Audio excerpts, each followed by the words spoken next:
right now. You're cold. This fool gets a haircut and turns into the man himself. Don't touch me.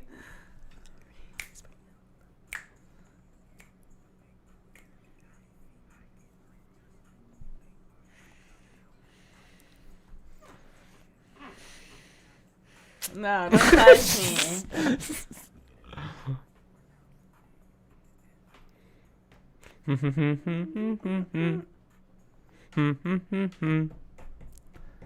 Don't touch me. Don't touch me. Don't touch me with your cold damn fingers. Don't Oh wait, they can't hear it. They can't hear it again. Fuck. No. Damn. You guys missed good commentary right now. Aw, Every God time. damn it. I'm sorry. God, no intro song. Okay, no, we have to redo it. I'm cutting All that right. out. Guys, whoever's in here for the beginning, you guys got to see that embarrassing shit. I'm cutting that out. We're redoing this shit. That's embarrassing as fuck. Better hurry, spark it up with no worries. Harmonious gang with the big bro Yuri. Hyphy, get lit just like me. Big bossed up, chop it up with Riley. You better come with it to kick rocks, cause you now tuned in to 10 Talks. Now let's get lifted and take a shot. You are now tuned in to 10 Talks. Yo, let's go. Let's go. Are effing bad. I hate when that happens. I be fapping because Riley doesn't want to touch me. She doesn't act touchy.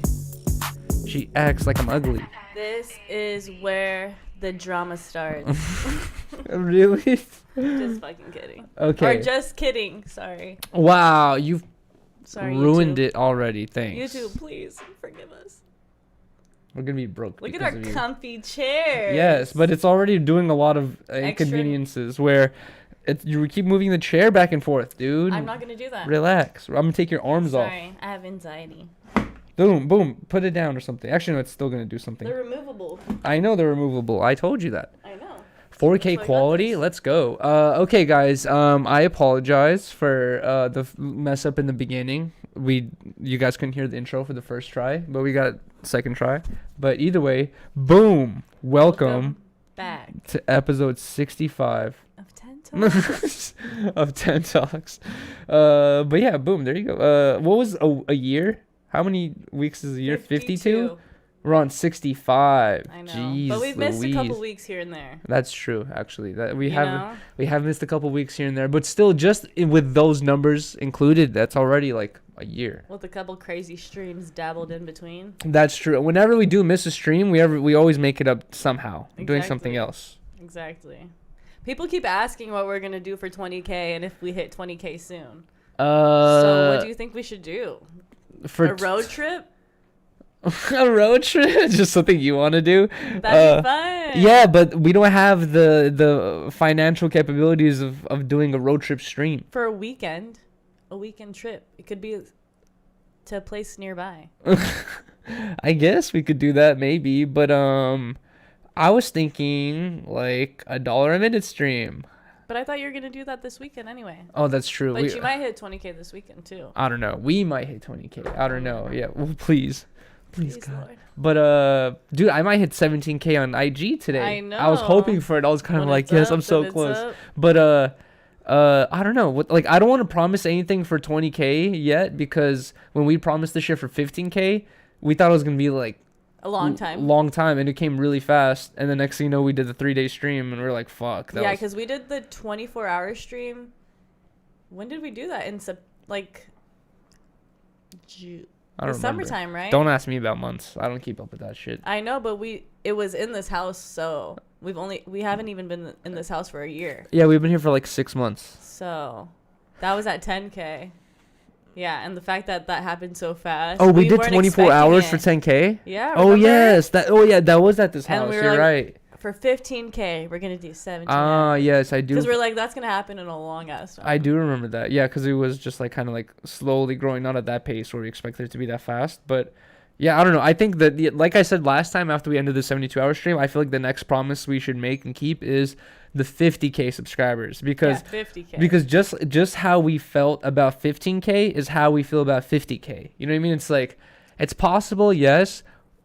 you know, who knows how long that could take or whatever, but like that's the promise I want to make is once we hit 50K, which is like I don't know when the fuck that could happen, guys. That could honestly never happen, to be honest. I don't know, but don't say that. But once we hit 50K, a week stream, which is gonna be intense because I'm gonna have to take. I'll have to take a week off, right? Well, and then I'm gonna have to. Yeah, we're both gonna have to, and then we're gonna have to work, do the whole week on stream, then go back to work again. It's gonna be fun, just like the 72-hour stream, but worse. Dude, there's gonna be no mental break in between. And honestly, the week after the 72-hour stream at work, I felt so drowsy and out of it. Like I just felt like in a haze almost. You know? Yeah. It was weird. I know. You felt fine. You were sleeping. Dude, you keep saying that, but you don't understand that I literally kept the door open, so I was hearing all the donations and shit I know. too, like you. You were texting me saying, "Turn it down." Not only that, but I kept the phone by my head. Oh, listening to the stream. So you heard it double. I listened to it the whole time. That's what woke me up in the morning was the fucking donations. I woke up before you because of the donations. Oh, really? Yeah, because it would just like ding, ding, ding, ding, and I would just wake up. Once I'm knocked, I'm knocked. You know what I mean? Like I noticed that. Yeah. So you keep saying that, and I would have a better night's rest because I was just not on camera, and you probably kept. Did you keep the lights on? Yeah, I did. Yeah. I had to keep the lights on, but then also just like mentally. After we did the 72-hour stream, like I noticed there was like a couple moments where like I was driving or I was doing certain stuff and I just felt like so relaxed. I was like I don't feel this stress of like being on camera. You know what I mean? Like it on, yeah. And it's like after those 3 days, I really had that stress like on my back the whole time of like I'm on camera. I gotta be doing something interesting. I don't want people tuning into my stream being bored. You know what I mean? Or whatever until I'm sleeping. But it's like. Yeah, then once we got off stream and we had a couple moments where I was just like, it was just complete silence for 20 minutes. We weren't even talking to each other. I was just like, dude, like, this is like complete relaxation, you know? Like, I'm not on camera anymore. Hell yeah. It felt so different. Exactly, dude. I mean. What? It was just a giant ass relief once we ended that shit. You no, know? yeah, I like, agree. You just, exactly what you said. You don't have the pressure to be on at all times. Like. And honestly, I don't really abide to those rules, but the next morning after when we woke up for work, whatever. As soon as I woke up, I was sleeping naked, and because we had already finished the stream, and I woke up. And I was like, oh my God, I'm naked. Where's the camera? I took off my clothes while I was asleep. Because sometimes I'll do that or whatever, right? And I was just like, I was freaking out because I was like, oh my God, I'm on stream naked. And then I realized like we ended the stream yesterday. I was like, thank God. Thank God. But I had a couple of those fucking moments. But it took like a week moments. to recover. That shit was draining, dude.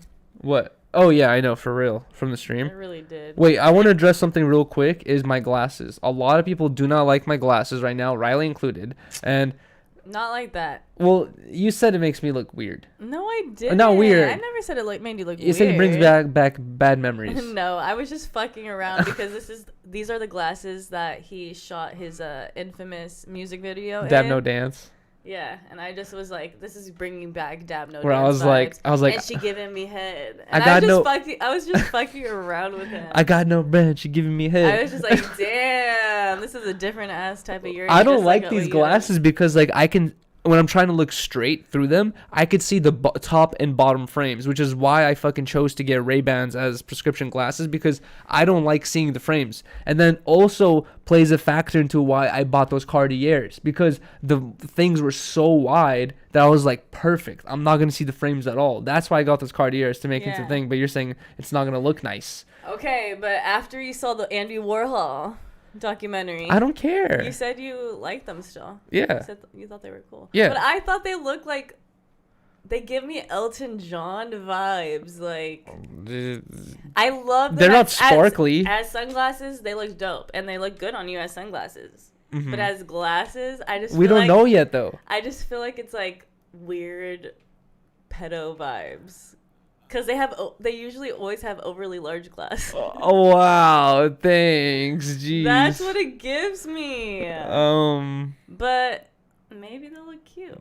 But that's the risk with the glasses thing. Is like I was thinking, maybe I'm wrong. I was thinking about this the other day. Before. I was like, I want to be able to take a photo of my face, stand perfectly still, put on the shades. Put on those the Cartiers, and then like Photoshop out the tint and just see how I would look like with just the shades on, right? And I think I wouldn't look too bad, dude. I think the Cartiers? Yeah. As glasses? Yeah. Get them. Get them. No, then you're not gonna love me no more. I will love you no matter what. That's not Cartiers true. or no, whatever. I don't care.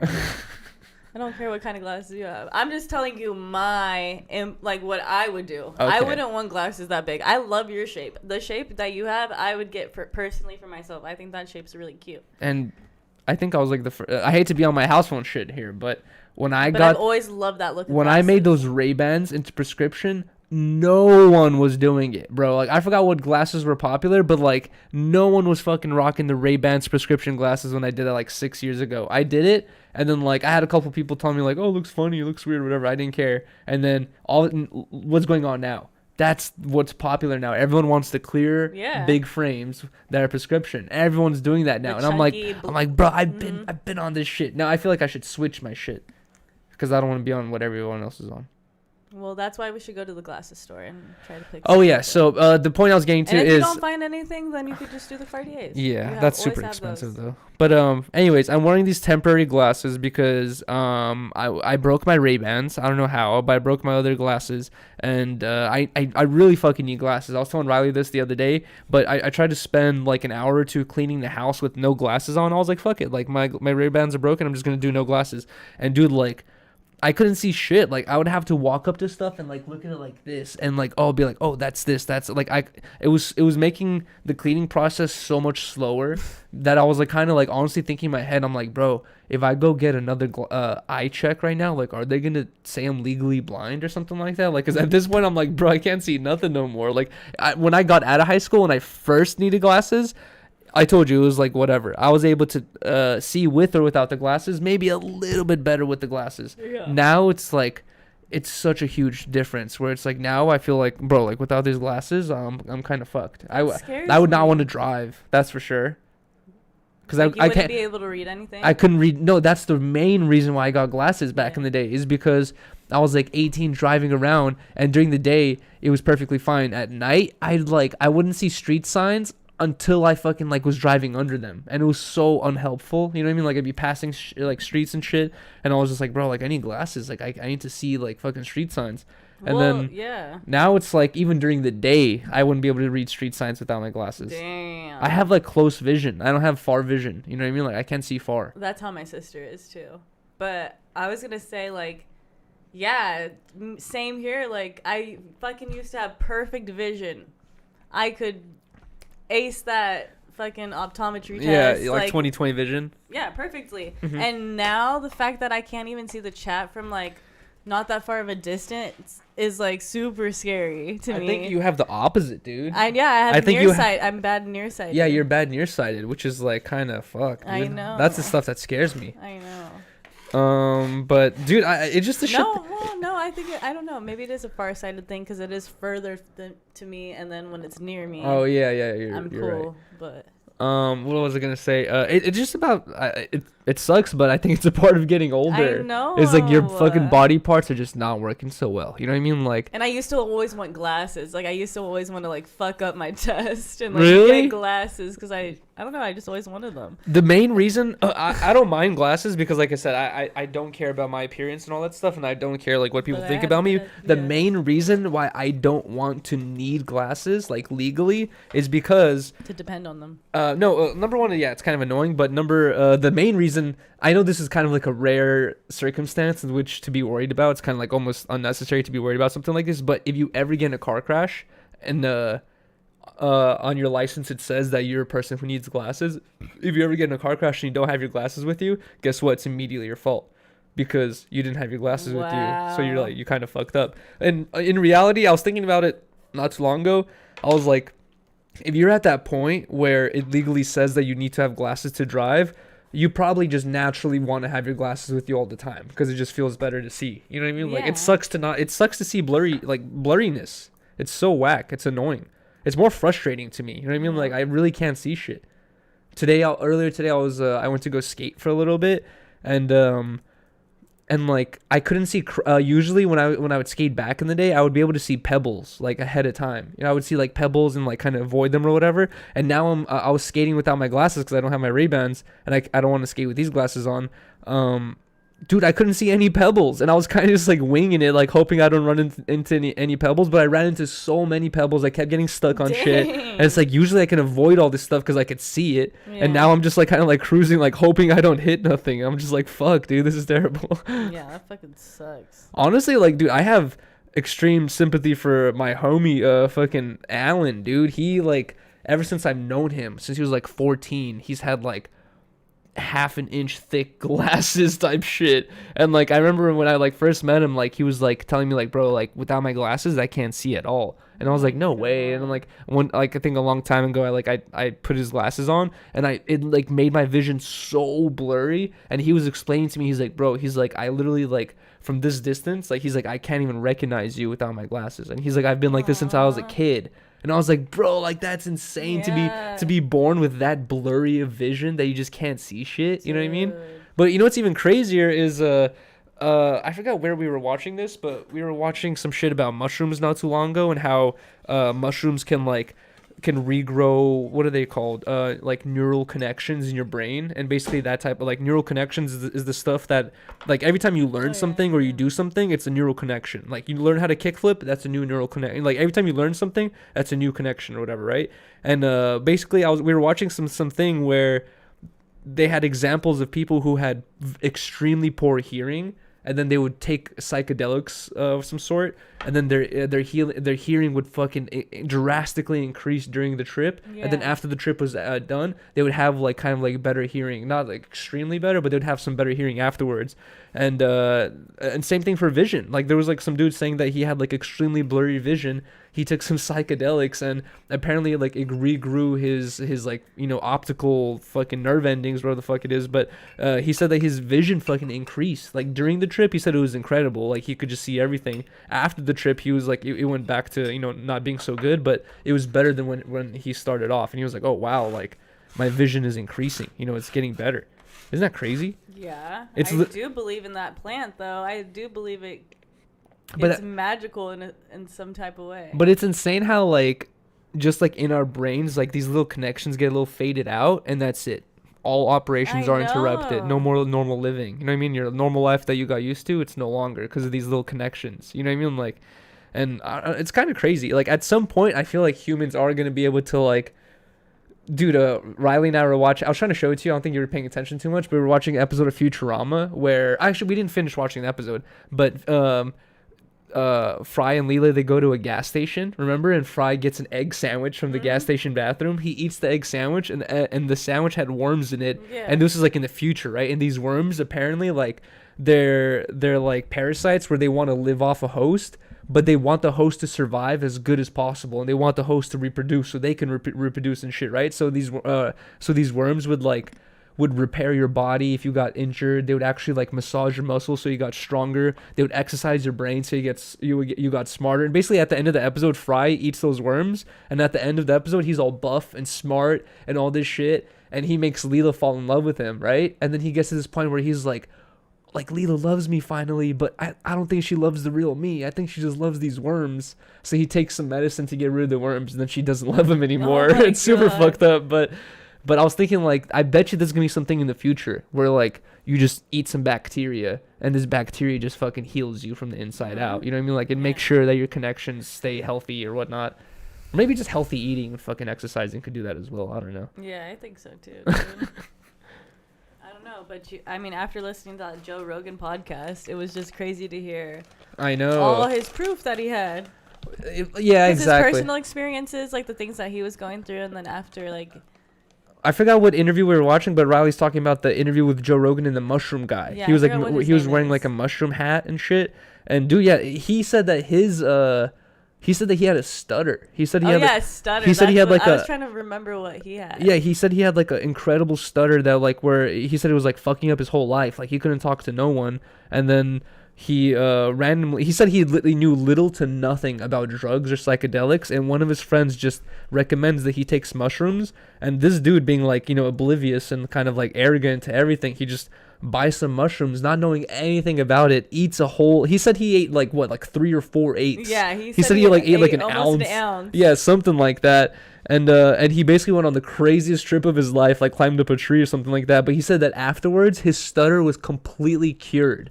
And that's insane, dude. Like, and that just shows like a lot of, like, even in skating, for example, like everyone who's a skateboarder who does like action sports, that type of stuff, like BMXing, scootering, like any of that type of stuff, any person from that lifestyle can tell you that it's all mental. You know what I mean? Like, you can spend all the time you want practicing in your garage how to kickflip, but until you take it to an 8 stair, it's like, it becomes mental, where you're like, fuck, I'm going super fast. Now I'm jumping off a big thing. You know what I mean? Like, I know how to kickflip. I land kickflip 10 times out of 10 times. Like, I can do it every single time. But now you include these other factors where you have to, like, mentally cancel them out. You know what I mean? Like, and imagine you have a stutter. And, like, instead of your obstacle being, like, an 8 stair, your obstacle is, like, going... And, like, it's... You have to find ways of getting around it. And it's so fucking hard. You know what I mean? Like, and that's what's cool about the mushrooms or psychedelics is, like... You think differently without even trying. You know what I mean? Like, you just have these, like, instead of going this way like you always do, you go around it without even, like, wanting to. You just, like, all of a sudden you see a new perspective. You're like, what the fuck? Why have I been stuttering? They're the best, I swear. I hate to, like, talk about them too much because, number one, I've noticed this a long time ago, is I hate listening to people's mushroom stories. You know what I mean? Like, listening to someone's psychedelic experience is like listening to someone explain their dream. You know what I mean? You can still co-sign the shroom. Yeah, no, I can still co-sign the shroom, but it can become corny so fast. You know what I mean? Yeah, but it's still, like, fun as fuck.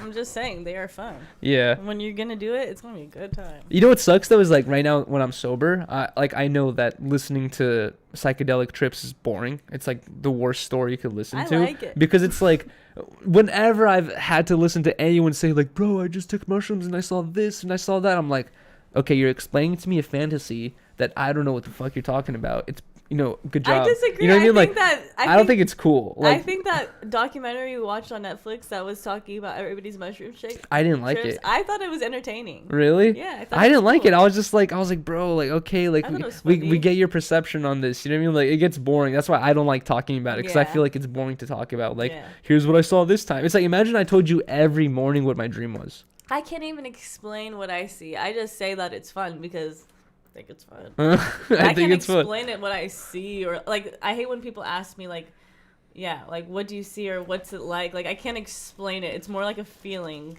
and I feel like everybody's journey is different. Well, 100%. You know? And honestly, like, I've said this so many times, but recently I'm like, yeah, AD has said, like, oh, you know, he would do mushrooms at the club. You know what I mean? Like, and bro, now that mushrooms is starting to become legal around different states, and, like, more people are starting to experiment with this stuff, and I don't know if anyone in the chat has, like, you know, is, like, a virgin to this shit. Bro, I have to tell you this, that mushrooms is not one of those things where it's like, or psychedelics, I should say, are not one of those things, and I'm not a psychedelic expert to begin with. I've only done it a couple times, but in my experience, it's like, it's not one of those things that you can just, like, drink and have fun with your homies, smoke and have fun with your homies. Like, it's fine. Mushrooms or psychedelics, when you do it, it's like a whole emotional trip. Like, you don't want to be around the only people you want to be around when you're on psychedelics is people you feel comfortable crying in front of.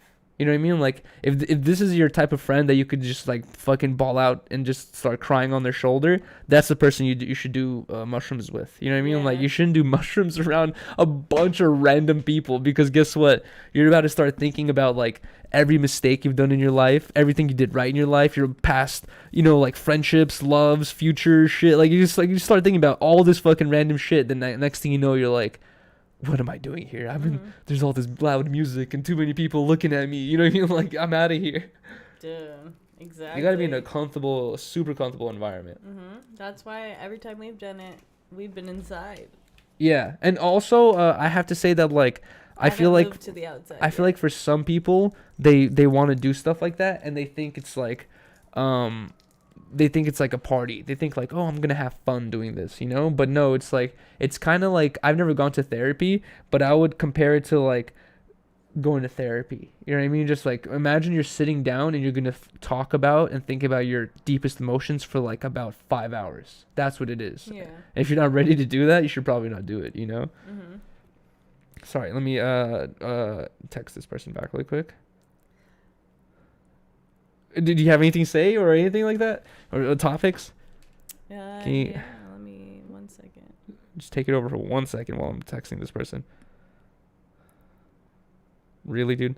Really? I'm pulling it okay, up, dude. So I already sent the text. All right, I'm going to give out the sponsor real quick. A huge shout out to Stay Grounded. It's an IG account. If you guys are into fashion, if you guys are into like buying drip, buying merch, or any, not even merch, but just like clothing brands, and you guys want to find new clothing brands that are up and coming, tap in with this IG account. It's Stay Grounded, DEAD.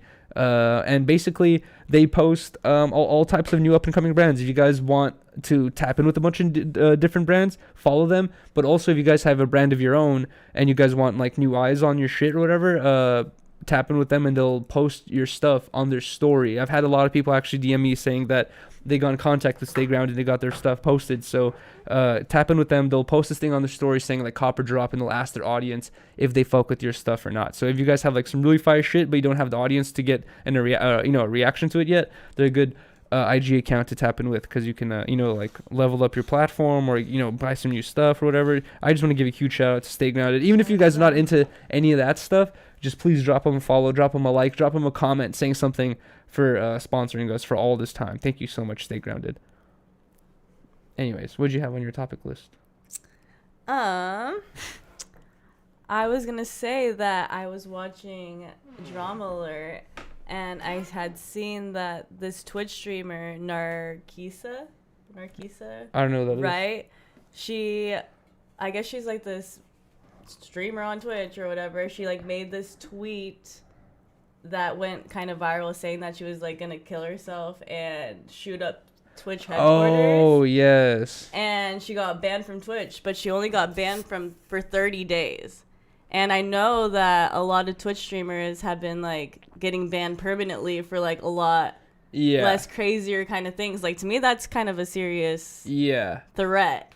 100%. Especially if she's a popular streamer, like that's kind of weird. That I'm not sure how popular she is, but she's pretty popular. I just want to get your take, because since you obviously are a streamer here. I forgot about that. That's actually I forgot. That's a good thing, like topic to bring up. But okay, so I do have this to say about this. That Twitch streamer that Riley's talking about is either a transgender or a transvestite. She's like a cross dresser. It's like a dude who dresses like a girl or that type thing, or whatever, right? Anyways. She said that she got in trouble with Twitch for whatever reason, got upset that she got in trouble and said, I'm going to kill myself and someone at Twitch, or like go shoot up the headquarters. Yeah. She got banned for only a couple days, and then she was immediately reinstated. And a lot of people got mad about her reinstation, like Aiden Ross and a bunch of other streamers, because there's a bunch of other streamers who have been kicked off for very little things. You know what I mean? Like accidents. There's some people. What's his name? Yeah, Dr. Disrespect, but he has like a whole different story. But Gideon. But there's like there's people who have literally like accidentally shown a nipple, and they're like, oh my god, I'm so sorry, I didn't mean to do that. Guess what? You're gone forever. You know what I mean? This person just made a threat to an employee and to herself, and hey, you're back in a week or whatever, right? But what I was gonna bring up is, she's a part of the LGBTQ community, and I feel like right now in like common culture,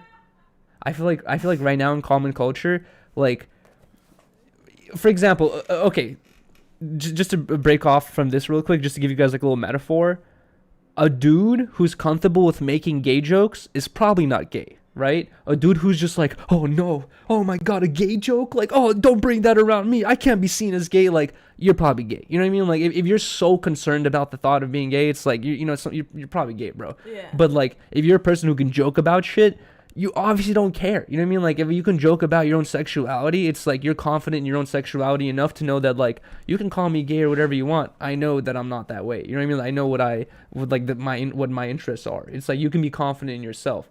And I feel like Twitch is that type of like weak, flimsy, trying to be woke PC platform that they like are scared to fucking kick off an LGBTQ person permanently, because they're gonna get they're going to get immediately a response saying, oh, you don't like trans people, you don't like these types of people, you don't like gay people, you know what I mean? It's like, and Twitch is so scared to stand on their morals and say like, no, you fucked up. Guess what? I don't care what your background is, what your culture is. You fucked up, you're out of here. You know what I mean? Right. They're scared to do that. They want to be as woke as possible. They want to be as inclusive as possible. And that, I guess, includes fucking letting people slide for doing incorrect shit. And it's like, it's super wrong. You know what I mean? Like, and she's not the only example of this. There's other people who have done, I forgot exactly what the specific examples are, but there's other people of like, you know, the LGBTQ community who have done crazy shit on Twitch. And guess what? Nothing happens to them.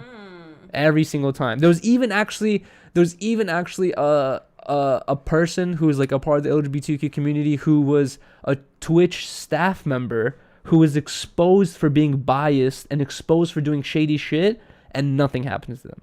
I remember that. Yeah, and it's just like this shit happens over and over and over again, and it's just like Twitch is guilty of doing, you know, multiple things.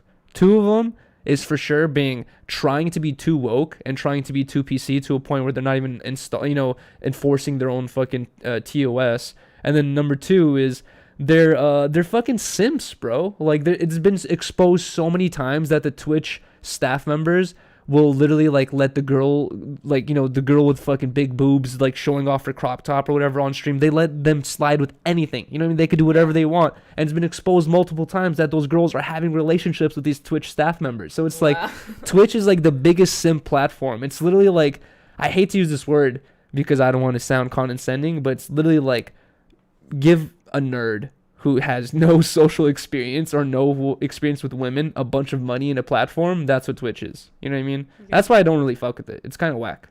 Well, that's why I wanted to ask you what you thought about it, because I don't know much about Twitch, but I thought it was crazy because I keep hearing about people getting banned off Twitch permanently for like way lesser things like that. Yeah. And I don't know. I just thought it was... No, Twitch is lame as hell. They're incredibly inconsistent, and but like that makes sense now that you brought up the part about their team member or whatever. Mm-hmm. I forgot about that too.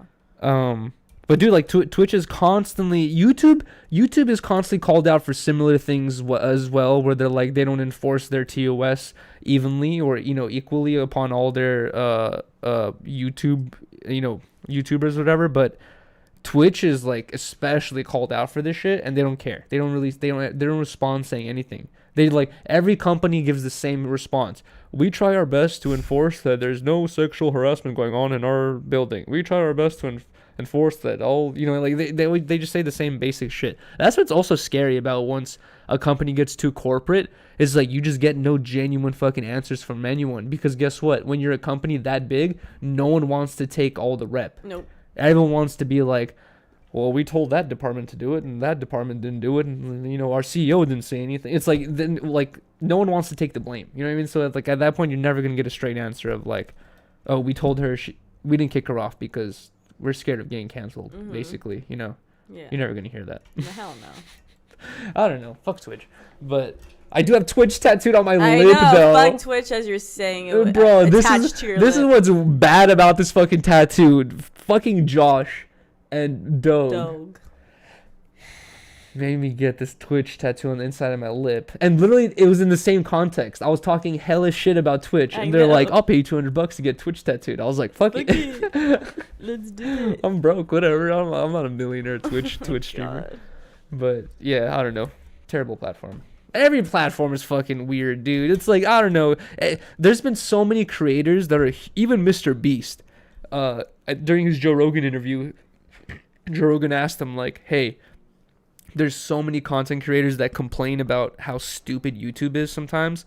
And Mr. Beast, like, I'm talking in Joe Rogan's words. He's telling Mr. Beast, he's like, bro, you're so huge and so popular that you're honestly like, when people think of YouTube, they think Mr. Beast almost at this point, right? He's like, you're big enough where you can make MrBeast.com. You can only see my videos here now. Yeah. You know what I mean? And Mr. Beast is kind of like, he's like, oh, I fuck with YouTube so heavy. He's like, I would never do that. I fuck with YouTube so heavy. And honestly, like, I'm like, Mr. Beast gives off a little bit of like a naive vibe to him, where he seems like a little childish, seems a little naive, seems like he's just like interested in having a good time or whatever, right?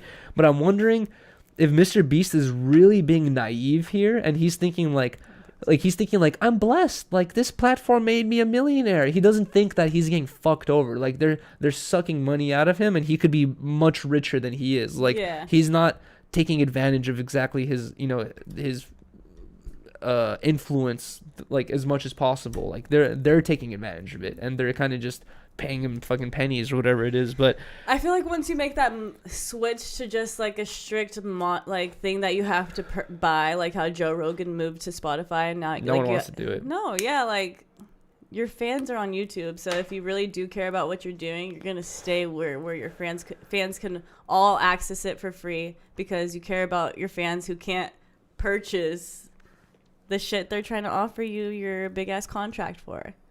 You do it for the people who can't do a shit and like need you to like get past their day, and like you actually like make them happy. You know, it'd be a good idea though is for Mr. Meest. Did you know? I was gonna say also, did you notice that he was like hella controlling that interview? Like he was like, "Can you bring this up? Like all these videos." I did notice that. I was like, "Is this kind of weird?" And honestly, you notice. I was hoping that I wouldn't notice. Okay, so I want to bring this up. That's a good thing you brought that up.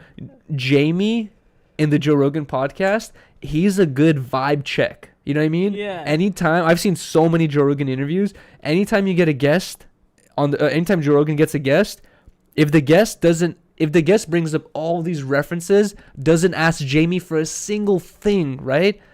100% respect level. You're like, oh, you didn't have to bother him for shit. Jamie's smart enough to understand you're talking about something, so let me bring it up. This is my fucking job, right? And there's certain people where like they'll ask Jamie to do a couple things, but then there's certain people that come in and they're like every little thing. Hey, bring that up. hey, can you pull this up? And they don't even say like, hey, please. You know what I mean? They even like, I don't like that. They didn't even say like, hey, sorry, could you please bring this up as well? Or like they just said, hey, bring this up. As a Jamie, I was getting triggered. Yes, and it's like honestly, like I was understanding that like Mr. Beast, he may not admit it or realize it yet, but he's definitely being affected by the wealth and the fame, where he's no longer treating people normally. Yeah. That's not normal. That was just like a little thing I noticed, and I was just kind of like, is that kind of weird? You could take maybe I'm not. Maybe I'm tripping off of that. I don't know. Every time I've seen, maybe he's just super confident where he feels comfortable with Jamie saying like, "Oh yeah, bring it up." Maybe. Like he's just open with people like that. I don't know. There's a couple examples of Joe Rogan getting upset with Jamie, where he's like, "Come on, man, I told you to bring this up already." Like, and like people clip it and shit like that, and they'll say Joe Rogan's a bad boss and stuff like that. But no, it's like usually Joe Rogan, whenever he asks Jamie to bring something up, he's like, "Hey Jamie, could you bring this up, please?" You know what I mean? Like, he always says that, and then, like I hate it when a guest comes on. They're like, "Hey, bring this up. Hey, pull this up real quick." And then it's like kind of like weird. It's like you watch the show enough to understand that he has this ability of bringing stuff up, but you also watch the show enough to disregard the fact that you're not asking please or thank you to this person. He's a human being. Yeah, it's like, bro, little respect. Come on. That's all you have to do. Yeah. Just, I don't know, the tone of the voice. Yeah, it was just a little weird to me. I don't know. Maybe just because I know. Yeah. But I thought it was definitely weird how Mr. Beast was like saying, this platform has done so much for me, like I don't want to ever leave them, blah blah. I was thinking like, yo, Mr. Beast can easily say, hey guys, all new videos are being released on MrBeast.com, and I'm posting those videos a month later on YouTube. If you want to watch the videos fresh, go to MrBeast.com. Yeah. Guess what? He's gonna get so many views and clicks and his own sponsors and all this. He's gonna make 50 times. He's doing different things though. He's doing like Mr. Beast Burger. Wait, I'm actually glad you brought that up as well. This is something I've noticed a long time ago, and recently after we watched the Joe Rogan Mr. Beast interview, I'm noticing it more and more that you watch this one YouTuber who does like drawings, 24-hour drawing challenge. That I did? Yeah, you showed me one of his videos, that Asian dude. He does like 24-hour drawing challenge. He'll draw like crazy stuff. I swear you showed it to me, but like, or we watched it together, something like that. But anyways, his videos have been getting recommended to me again, and he has like 3 or 4 videos where he's like making Mr. Beast a custom iPhone, making Mr. Beast a custom boat, making Mr. Beast a custom car, and he has like 5-6 videos where he's like but when he's saying making Mr. Beast a custom, he's basically just painting something, right? Yeah. And he's done like 6 videos with Mr. Beast. Each one of the videos, Mr. Beast features in it, makes multiple call-ins where he's like getting updates on what's going on, like making jokes, whatever, this and that. that's not the only YouTuber to do this. I've noticed like literally 20 other YouTubers have this title, giving something to Mr. Beast, making this for Mr. Beast, connecting with Mr. Beast. Like that's such a coveted YouTube title, right? Like having Mr. Beast in your title and your thumb. And I feel like so many YouTubers are doing it, and every time he's in the video, he makes phone calls, he does all this stuff, and I'm thinking like, how does this fool have time, dude, to like feature in all these people's videos, work on his, you know, his restaurants, probably he has a team working on it, but like working on his channel, working on ideas, like filming. He just went to Antarctica. Like, how does he have time to like do all this shit? Like, I can't imagine what his schedule is like, dude. Well, his restaurant is Ghost Restaurants, and he's just supplying them the name. Yeah. I like the way he explained it. He's a salesman, you know what I mean? The way he explained it made it sound real good. I like the way he explained it. He was like, there's a lot of struggling restaurants right now, and it is true. There's a lot of struggling restaurants where it's like, hey, you want to go to Shafransky's Burgers?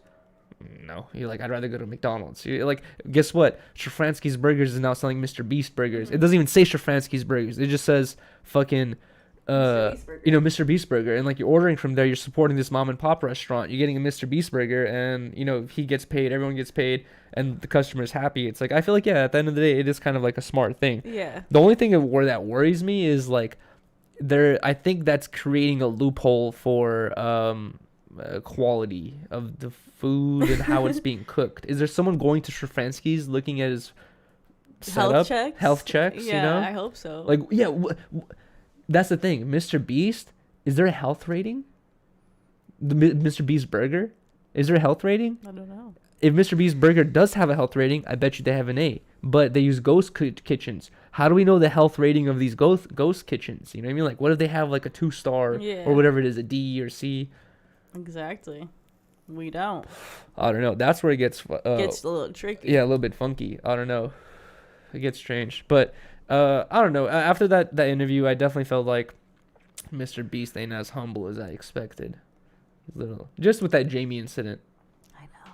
I was like, this is rubbing me a little bit the wrong way. It was rubbing me a little bit the wrong way. Bro, speaking about rubbing a little bit the wrong way, I don't know if I hate bringing up this topic, but I was thinking about it today, right? And everyone on YouTube, not everyone on YouTube, there's certain groups on YouTube, right? And I feel like the group that we're in, of like the people who watch us and like the people we interact with, like we all watch similar stuff on YouTube, right? Like a lot of people watch the Joe Budden podcast, a lot of people watch No Jumper, a lot of people watch DJ Vlad. It's like, you know, we all know these same references and same things, right? So like I feel like commenting on it is just like commenting on common culture in our little culture, right? And one thing I wanted to say, which I don't know anything about this person, I don't even know what she looks like, I do not like DJ Vlad's new interviewer. God. It's just her tone of voice when she brings up the questions seems so disingenuous, and she doesn't care. It's like, I don't know. Maybe she's nervous. Maybe I think she might be nervous. That's the thing. I don't want to be going too hard on her. Too judgy. But like, I do have to give my honest opinion. DJ Vlad's new interviewer, that girl, I don't like her interviewing style. Yeah, I don't know why. She just kind of sounds sleepy almost. I don't know how to explain it. But I think maybe she's just nervous and she's just trying to like super like connect and relate to the guests, where she always adds like right, or like, and that's where Vlad usually doesn't. But Vlad just lets them talk for a long time. That's what I like. Exactly. You know what I mean? So that's probably why we're used to hearing that, where she's different, where she's actually like, where like I feel like I am like that too when we have guests on. I'm like, like well, I do that too. That's why I related with her, because whenever we have guests on, I do that. I interrupt. I interject my opinion. I bring up fucking random shit. But like with the DJ Vlad interviews, I feel like you're just used to hearing. It's so quiet. How'd you feel growing up? Boom, 30-minute answer of just uninterrupted, all types of different stories, all these references, blah blah. Next question. How'd you do this? And then like another 20-minute answer. You know what I mean? Like that's usually what I'm used to. And like with her interviews, I just like, at first, you know what's funny is Riley and I were watching a couple of them, and I didn't say anything because I didn't want Riley being like, oh, you just don't like her because she's a girl or something like that, right? Didn't say anything. And then Riley was like, I don't really like this new interviewer. I was like, thank you. I was like, I felt the same way, dude. I was like, I just didn't want to say it yet, but I just don't enjoy it as much. Maybe it's because I'm not used to it. Just because we're not. I feel like it's because we're not used to her. And I was also gonna say I feel like Vlad's kind of doing what Adam's doing, where he's adding other people to his platform to like kind of take over some interviews. So she knows some people. No, yeah, 100%. She's bringing in these interviews to like do them herself, and everyone knows her. Everyone's like, "Hey, she must have some credentials." No, yeah, 100%. Exactly. Knock her out right now. But you know what it really is? It's the tone of voice when she asks some of the questions. It just seems like they could have said something really deep and really like you can like take a moment to react to and be like, "Oh my god, how did that feel?" She just goes like, "Oh yeah, I totally know how that feels. What about the CD you just came out with?" Yeah. And you're just like, it's a little you just robotic. You just skipped over this giant emotional fucking like conversation right here. I don't know. That's kind of like a little vibe I get. That's all I have to say is. I don't know.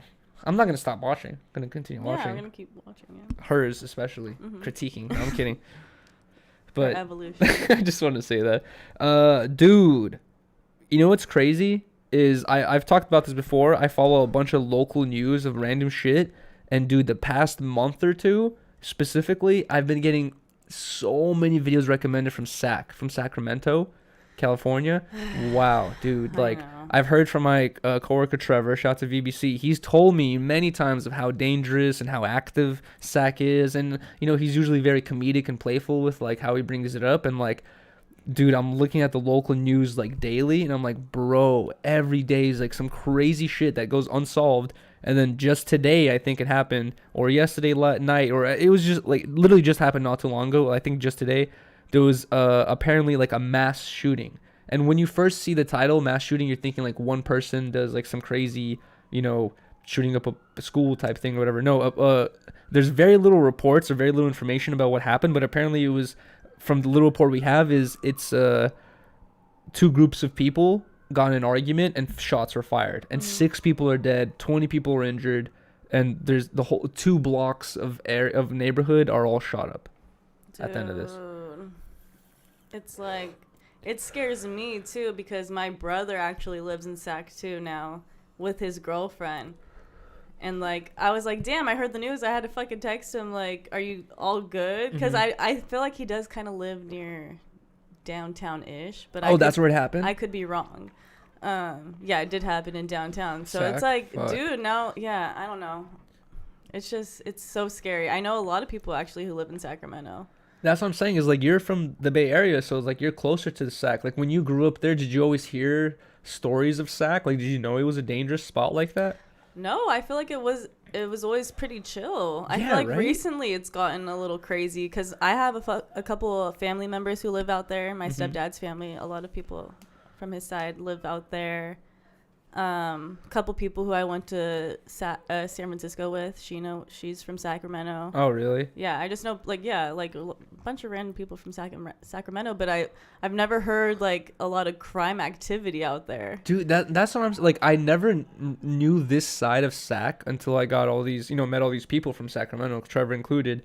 But it's like when I grew up, anytime I heard someone say Sacramento, I envisioned like some San Diego vibe, you know what I mean? Like a bunch of blonde hair, blue-eyed white people playing tennis, you know what I mean? Like that's what I fucking imagine. I was just like, oh, Sacramento, okay, sounds like a nice place. And then like I just fucking hear like, dude, people die there every single day. Like shit happens all the fucking time, and I'm like, what? And then like I said, following the local news, I'm like, bro, like every single day it's some crazy shit. It's like, yeah, I don't know, dude, it's insane. Yeah, I'm lucky that every time I was out there, I was safe. Is it is it like LA though? Is it a big city like LA? I've only been there I've been there one time when I was like, in my adult years, but I didn't spend like the whole day out there. Like I spent the night at Sheena's. We went out for her birthday, got breakfast the next day, and I went back home in San Francisco. So like we didn't like go out and like do too much, but I think it is a big place. We passed through Sac like once or twice, and every time we've passed through it, I felt like it was small. You know what I mean? Every time I was like, oh, there's downtown. We just got a week from there, and then we're on the freeway, and that's the end of Sac. And I always imagine like how big. We don't go past Sac. We did one time. Remember, we went to like a weed shop, and you were like, "Oh, this is downtown Sac," and we saw some. That's crazy... when we went to Shasta. Oh, Shasta. Yeah, there you go. And we just drove past Sac. But there's, I don't know. Really don't know how big it is. And that's where I was confused. I was like, dude, like, whenever I hear these stories, I'm thinking, like, LA is huge. You know what I mean? Like, something can happen way in East LA, and, like, it's so far from, like, you know, the Valley or Hollywood and, like, all these different areas. But it's just, like, when I saw Sac, I was like, everything feels so small. You know what I mean? Like, not that big of an area for all this crazy shit to be going on all day, every day. Yeah, that's why I was honestly surprised. I didn't think it was all like that. Prayers for those fucking people, dude. 6 people fucking passed away. 18 to 20 or 20. Really? Yeah, I think Jesus Christ, bro. That's insane. Wild and outside. Okay, random topic that I have before I feel like I want you to bring up your topics. This one's gonna be quick though. I've never been a fan of that Pushin' P song. Oh my god. It's already, as soon as Riley was playing, dude, there was like moments where Riley and I would be driving around and she's always on the aux and she plays Pushin' P and she's just like dancing around and like enjoying it. I'm like, really? I'm like, you really like this Just song? because of TikTok. I have to hit the first TikTok part and then I'm honestly good off the song. But like, I'm listening to the song and I'm like, bro, it just like, it seems like one of those songs that you make with your homies where you're like, oh, like, yo, that was funny. Remember when we made that Pushin' P song? And then that's it. And like, for some reason, it became hella popular, right? Because of TikTok and all the shit. And obviously because it has Gunna and Future on it, right? Mm-hmm. And then recently, SNL is having a live performance and Gunna and Future perform Pushin' P. And bruh, the performance is so cringe. I was watching it, and just Gunna and Future standing there and like kind of doing the side to side thing, going Pushin' P, Pushin' P, I'm Pushin' P, Pushin' P, Pushin' P, I'm Pushin' P. Are you Pushin' P? I'm not surprised. I'm Pushin' P, Pushin' P, push, and like dude, like, and honestly, that right there was an under exaggeration. They did it for so long of this Pushin' P shit, just standing there awkwardly, like going side to side. I'm like, bruh. Now I feel like people are starting to understand how bad the song is. Once you see it in live performance, you're like, what am I listening to? No, Future just is not a good performer. A good live performer, dude. I seen him at Outside Lands and I was so sad.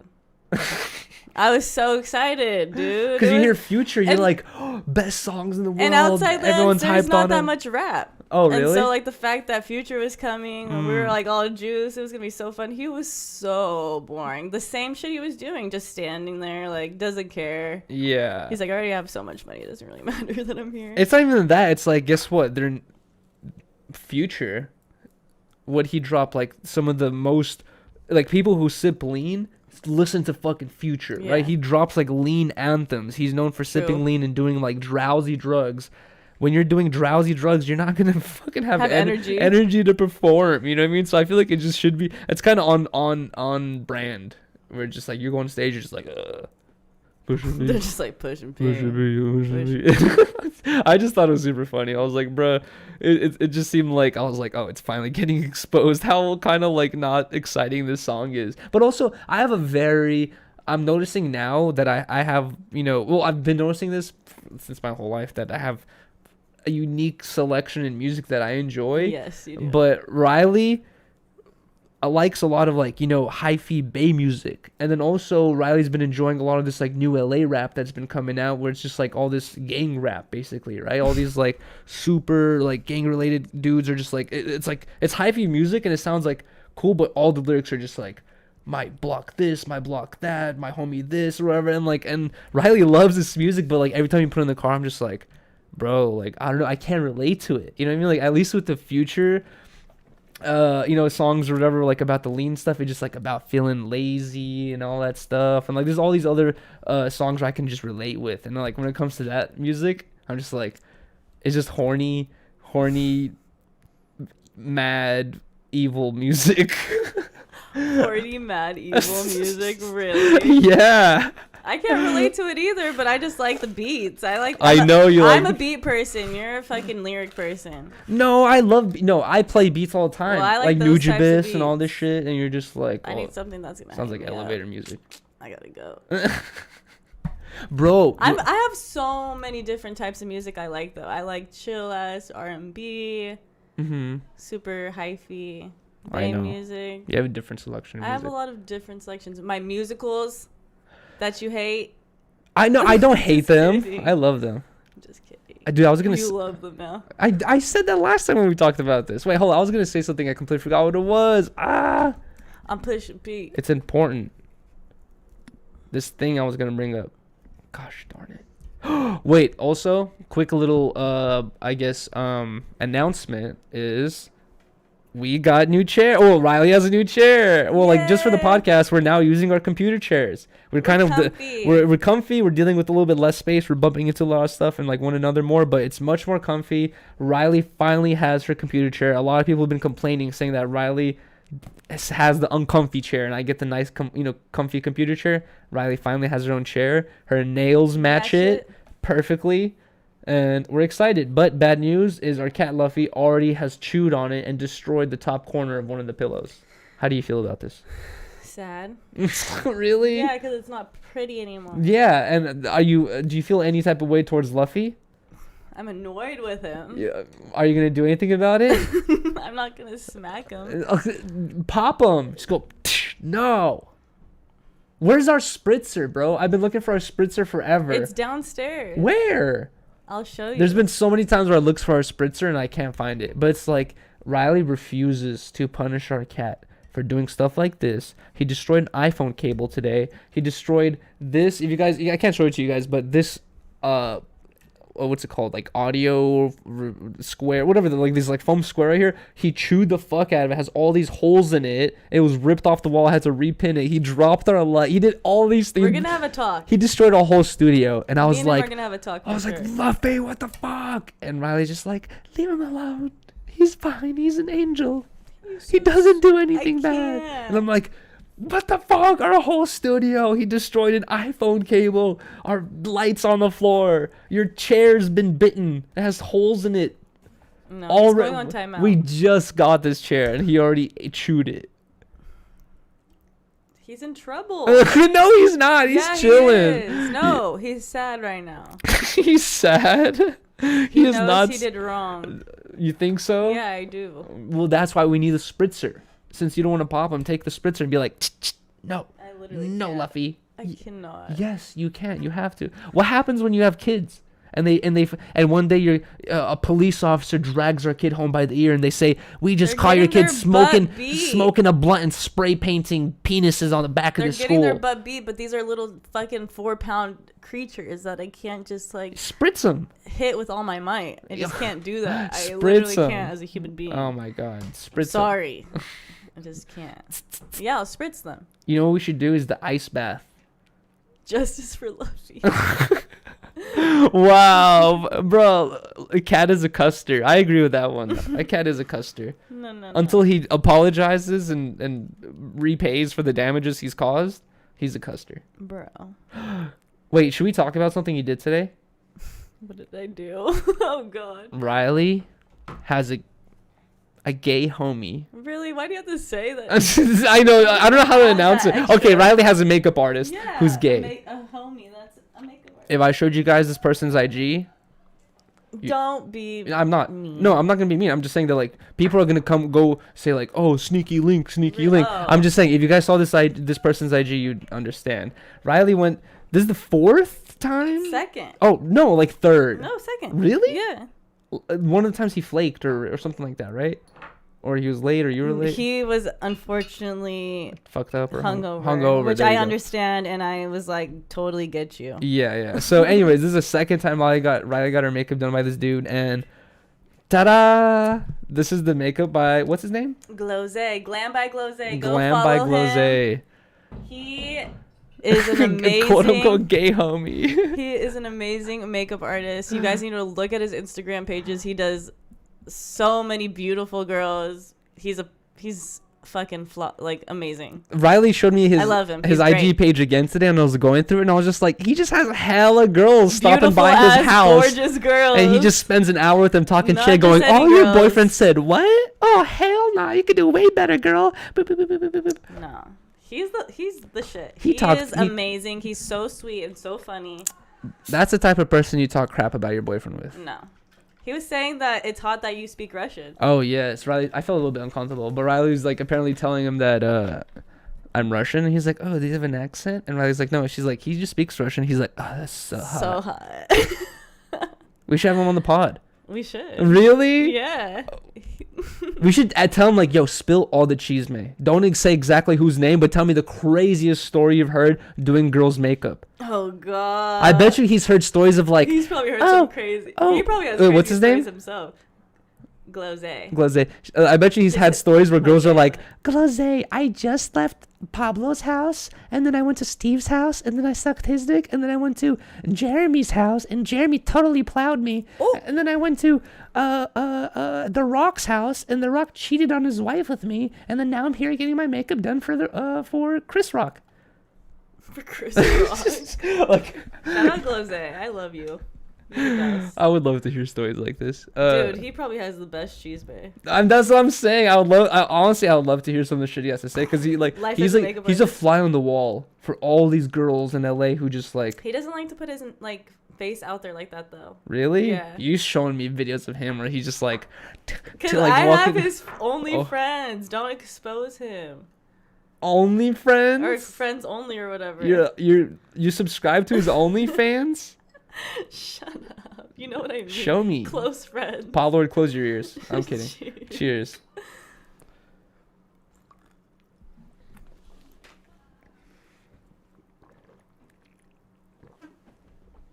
Cheers, guys. But either way, Riley looks beautiful as always. Thanks, shout out to Glose. He made Shout out to me feel Glose. beautiful today. What else do I have? Oh, usually before Riley and I go live for this podcast, I will scroll through No Jumper Instagram, because No Jumper Instagram, posts a lot of new shit, and like it's a really good way of getting updated with like everything that's going on in the culture. Guys, follow No Jumper on IG if you don't already. So we'll usually go through No Jumper Instagrams, and then or the Instagram of No Jumper, and then we'll go through Academics Instagram afterwards to see if he's posted anything different, right? Mm-hmm. I think Academics is deleted off IG. He did. Because I checked on mine. Yeah, I checked on mine, and I was like, what the fuck? Riley checked on hers. He's not just shadow She's deleted. What if he blocked both of us? Wait, you didn't take your shot yet? I took half. Oh, wow. What the hell? Anyways. But no, he is. Bro, what could he have done? Maybe posted. He doesn't post anything. I don't even think he's... They post the same thing pretty much, him and No Jumper. Yeah, right? Well, like similar stuff. And Shade Room. But I feel like he doesn't go like too crazy. I don't know. You know what I saw recently too is Bobby Shmurda was on IG, and he was like, what the fuck, guys? Like, everyone's reporting my Instagram account and I'm getting deleted. He's like, stop reporting me. And then honestly, that's the worst fucking video to make. If you ask people to stop doing shit, guess what? You're gonna get 2 times, or if not more, of people doing the same thing. Yeah. So he asked for people to stop reporting his IG because he's getting deleted. But isn't that crazy? Like, Instagram has to have some sort of different option, because it's so easy for someone's fan base to switch on them. Guess what? One day you say something stupid, all your fan base is gonna, if they want to, they can just report your IG, boom, IG's deleted, and you're like, I guess gotta restart or whatever, right? And it's like every fan base has this capability if they really want to do it, and I don't know why they're doing it to Bobby Shmurda, but that's the worst video to make, is like, please stop doing this, because they're gonna do it more. Yeah. For real. Bro, nobody's safe on this IG, because I feel like everybody's getting deleted no matter what. Yo, there's even if you're posting weed. People are saying you're blocked. Wait, guys, check. Is AK on IG right now? Because we couldn't find his page anymore. Why would he block us? I know, right? Maybe we said something crazy. He would not block us. That's kind of a flex. I'm going out of my way to clip a fucking 10 Talks clip tonight that says, we're blocked by Academics. Our truth. You're crying. Like the fucking... Stressed. You're holding your phone crying. Okay, I want you to bring this topic in. Speaking of getting canceled by your audience for no reason, not for no reason, but overnight. Can I just give a little intro, then you speak the rest? People hate when I bring this up. No, I want to talk about this. People hate when I bring up my shows that nobody else listens to, because it's just a random thing that I listen to, I feel like. I think this is a good topic, because this is just a good demonstration of how it is to be an internet person, right? Yeah, dude. But also, I want to say that Riley just to give my piece really quick before I get into rolling this joint, and you can say the rest. But Riley watches a podcast called Chatty Broads, and it has these two girls that were once on, both of them. One of them. Both Becca. of them. Becca was on The Bachelor, mm-hmm. and they basically do a podcast where they talk about love stuff and like The Bachelor stuff, and they do recaps. And they also just talk about random things in general. And like they'll talk about their own like little shit or whatever, right? Kind of like us. I noticed Riley just started watching this podcast when we first got together, and sometimes I would like watch with you or I would listen over, and I immediately got the vibe. I couldn't put my finger on it, you know. I like Jess more than Becca. You know what I mean? Like, I'm not sure if it's the hairy armpits, but whatever it is. But it's like, I just like immediately I just vibed better with Jess than I did with Becca, and I never had anything specifically to put my finger on it. I never really said anything about it. I think you always got the vibe, but recently, all right, you say the rest here. I just want to say I love both Becca and Jess, no matter what, because I understand both personalities. I understand both personalities, but I do vibe better with Jess. Anyways, what had happened was, so usually these two girls, they recap every season of The Bachelor, Bachelorette, Bachelor in Paradise. They literally do an episode after each episode of The Bachelor, recapping it, giving their opinion, yada, yada, yada. That's what they're known for because one of the girls was actually on the show. And it's funny, too, because, like, as a normal person like me who's, like, usually doesn't watch The Bachelor, like, I'll see stuff where I think it's really weird, and I think, like, is anyone noticing this? And they talk about that shit, you know what I mean? They'll be like, it's weird how Steve said that to, you know, Rihanna or whatever. So you can get why I like to watch it after I watch The Bachelor, because it's, like, it's chatting with your friends. Yeah, about what happened. Yeah, exactly. Yeah. So whatever. They casted this random ass guy to be the Bachelor, where we should probably speak on him another time. Oh yeah, I don't like this guy either.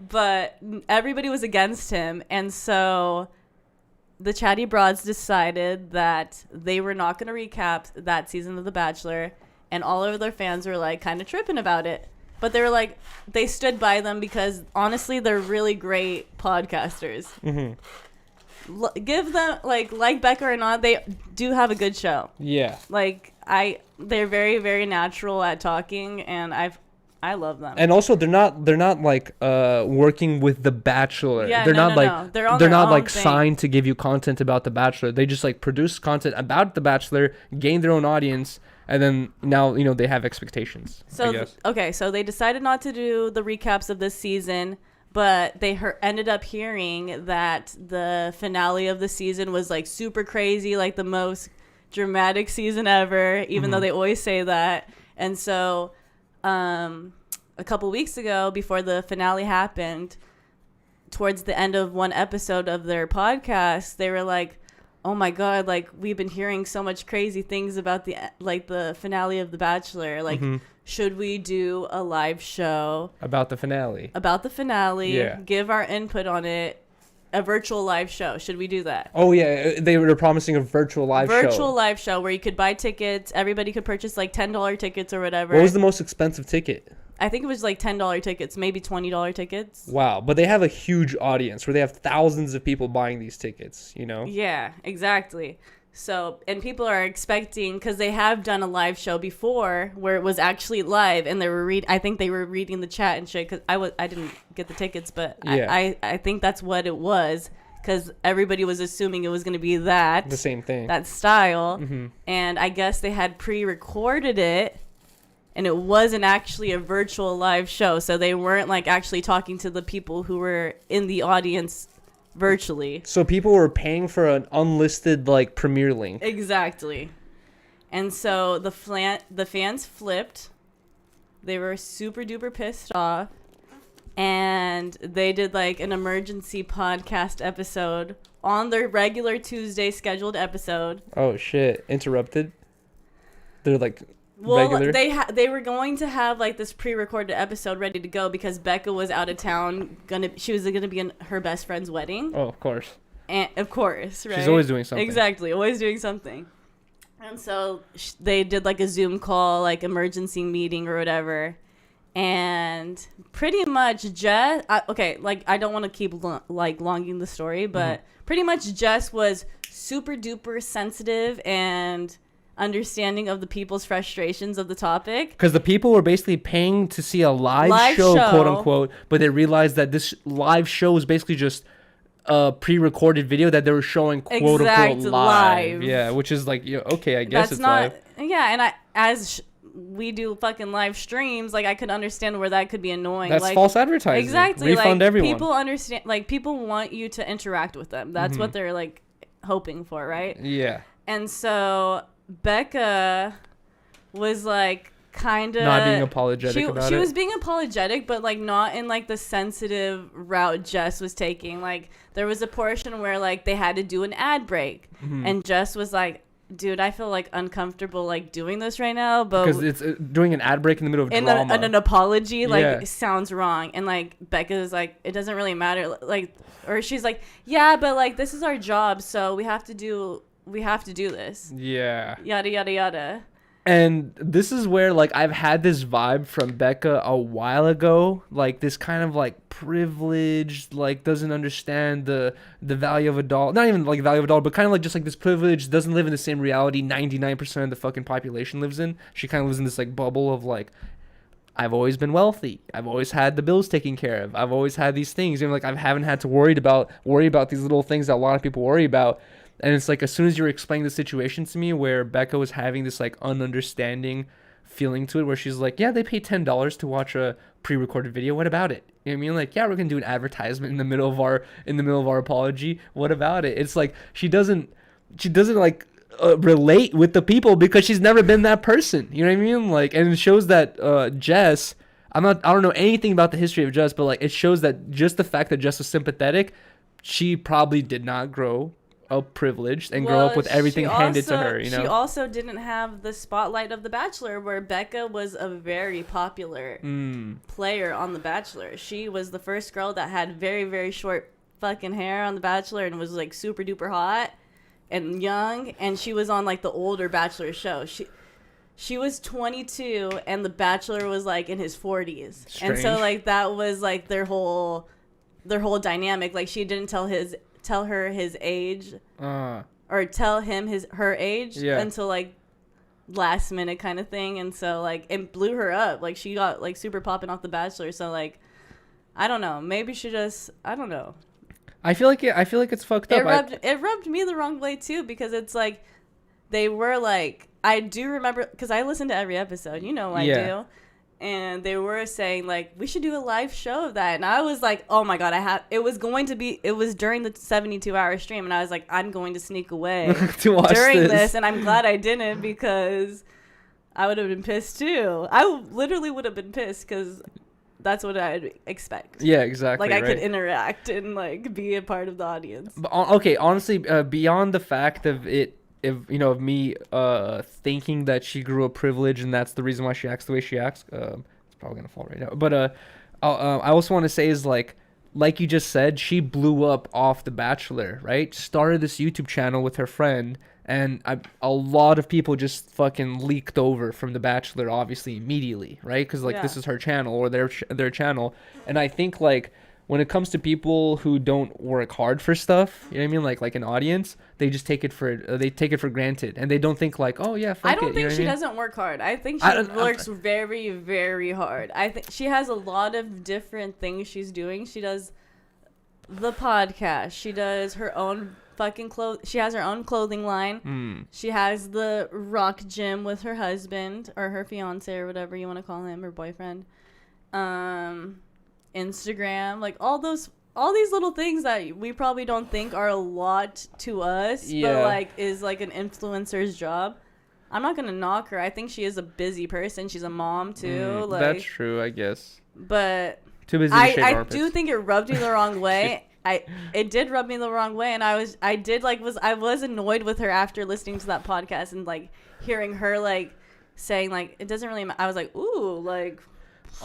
Like, she's usually the one, like, to give PR advice to, like, other people who fuck up PR. Oh, really? And to, like, hear her be like that, I was like, damn, I'm kind of surprised right now. I always kind of, like, every time I overheard you listening to that podcast, I always kind of, like, got this, like, she makes such strong statements sometimes. And even, like, I guess I can be fucking a victim. Not a victim, but, like, guilty of that as well. Like, I make very strong statements and stand on my fucking statement, right? And like sometimes I'll get these passionate statements from her, but it feels like she's being oblivious to reality. Like, she doesn't understand what the real world is like, which is like, in this example, like, I felt like it proved my point, where I was just like, bro, you can't promise a lot. You're an internet person. She's younger than I am. You know what I mean? She knows about internet shit. You can't promise a live show and then give a pre-recording. You know what I mean? Like, that's a false advertising, number one. Number two, did they ever offer a refund to everyone? Yeah, they did. Okay, that's good. They refunded everybody, of course, because they are those types of people where it's like, we did something wrong, we gotta fix it. They are, and like that's why I fuck with them. Yeah, because they are chill and cool ass girls, I think, at the end of the day. But I can see where that's a flaw of Becca. She is just like that. And it was just honest. Okay, so all that shit happened. She got a bunch of hate after that episode. All the comments were going crazy about her. And then April Fool's comes around. Oh, it isn't even funnier. Oh my lord. I got on April Fool's multiple times too. I got to the gut. I woke up and I saw this post from her. You have to bring it up. I was shook. Yes, because I was like, are you kidding? Like, I was like, she really did this after this kind of, like, this thing that just happened. You think she's playing in on that character? I think so. Okay. And it was so good. Oh, God. This is a real female topic. So she posts, like, this picture of her husband, and her kids, like, with this, like, nice-ass house in the background. And she posts, I can't believe I'm writing this, but we found our dream home, and ... and we need your help. You may be thinking, ... what? I know it sounds crazy, but we thought, why not ask this beautiful group of people to support our family's journey? We're looking to raise money for a down payment on this gorgeous one-of-a-kind home. It just feels right. We're confident that this 4,200 square feet is a great size for our growing family.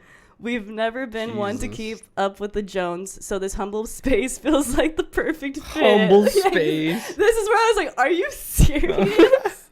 It's just like, I feel like this is exactly what I've cultivated this community. I can be vulnerable about our needs as a family, and I know that you will be supportive, both emotionally and financially. GoFundMe link in the bio. Any little bit helps. I was like, what? Okay, so basically she made a post saying that, like, she wanted to get a house, and she's like, can my audience donate to my GoFundMe? Drops a link.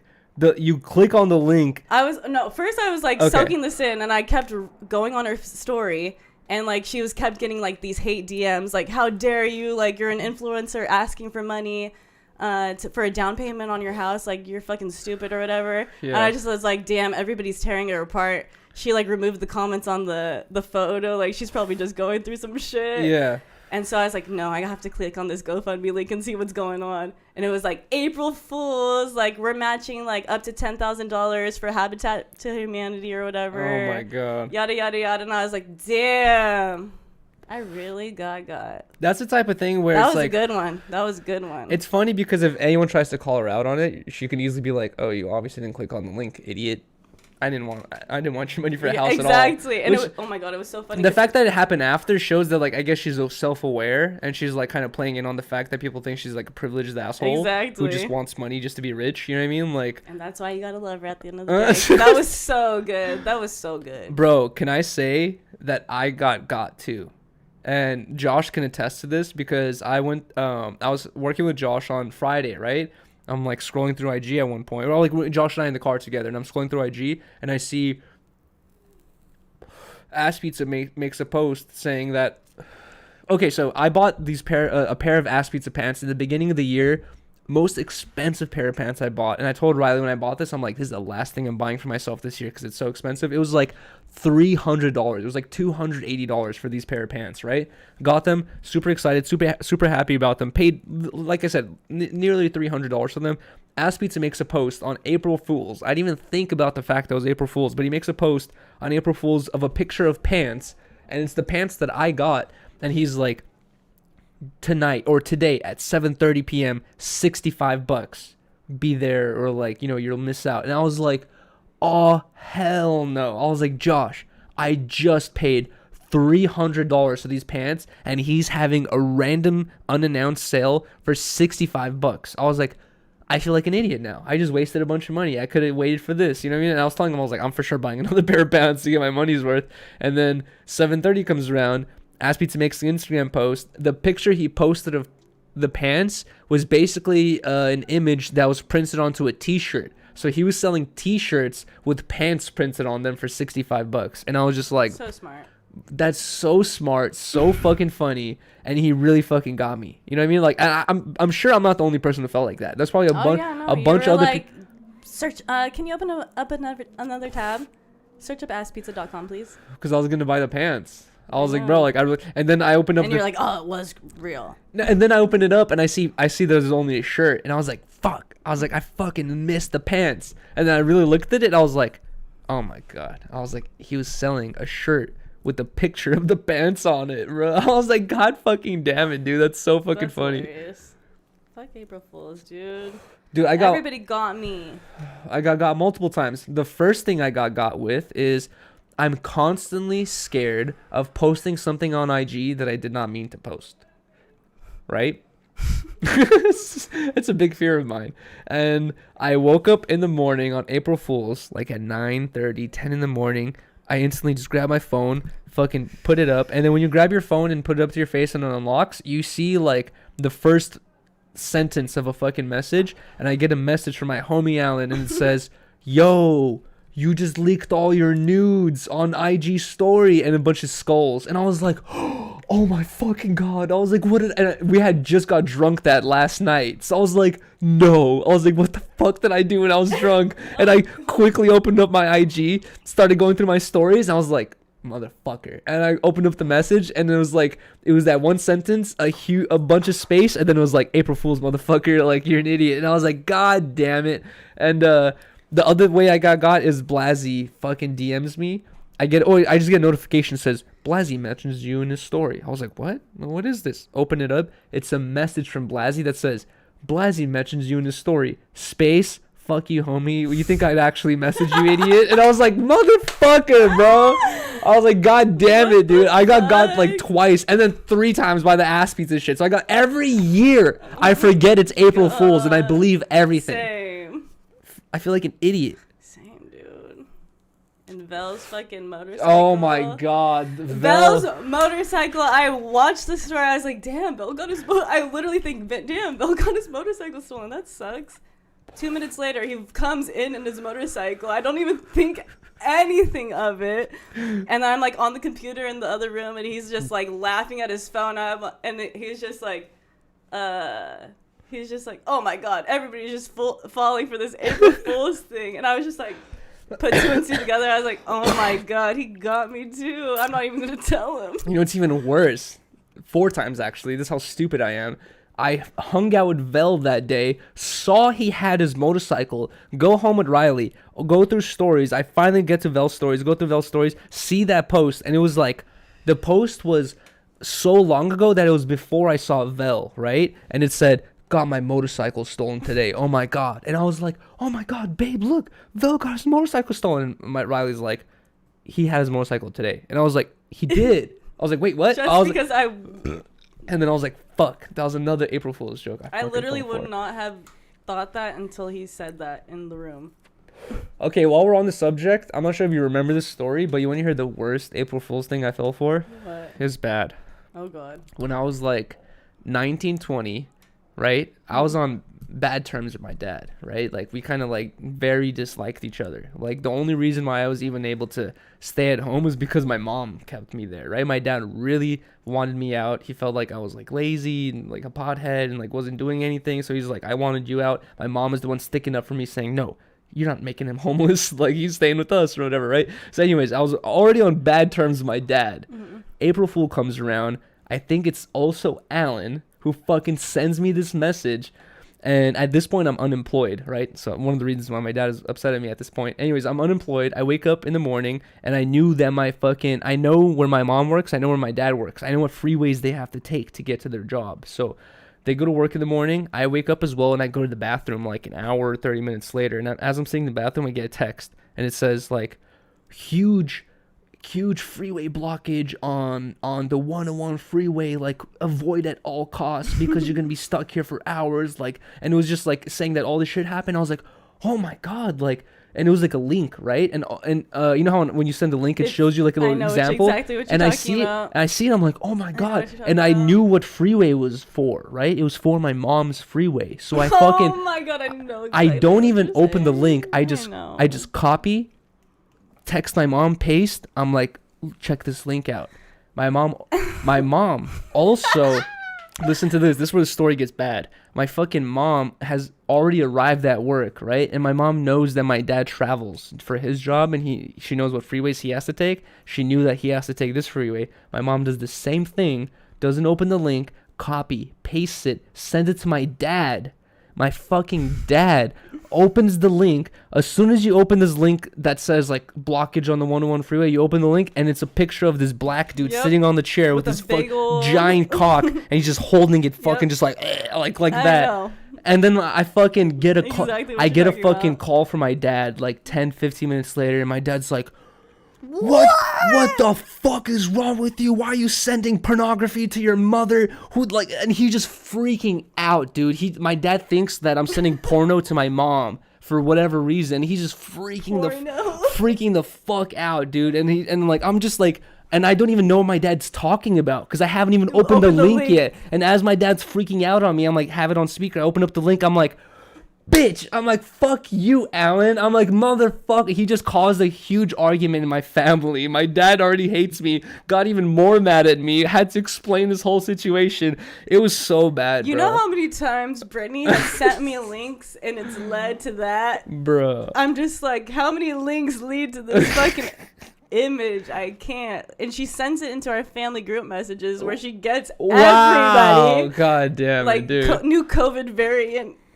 type fucking oh my god, dude. Yeah, it was so bad. That is so funny. It wasn't funny until like multiple weeks later because I was dealing with that issue for a while because my dad was pissed, thinking he doesn't know meme culture, doesn't know internet culture, he doesn't know that these things exist. He literally thinks that I'm sending my mom a sneaky link. For real. And I'm like, what is wrong with you, bro? I'm like, no. I'm like, why would I do? You should have clicked the link. Should have really read the link. And after that, I'm fucking reading links. Very suspicious of shit that I get sent, bro. Gosh, especially from fucking Alan, dude. Fuck that shit. I don't know. That's all the topics I had. What else did you have listed? The last topic I have listed is the documentary that we have been watching throughout the weekend. Oh, we haven't really finished it, but I think we kind of get the gist of it. That's true. Okay, so Riley and I were going to watch a movie. I did a little bit of a stream the other night, and then we said we're going to go watch a movie. So we go. Riley's like, we're flicking through Netflix. We can't find anything. We can't find anything to watch. And then Riley's like, hey, let's watch this. What's his name? Andy Warhol. Riley's like, let's watch this Andy Warhol documentary that's on Netflix. So she puts it on.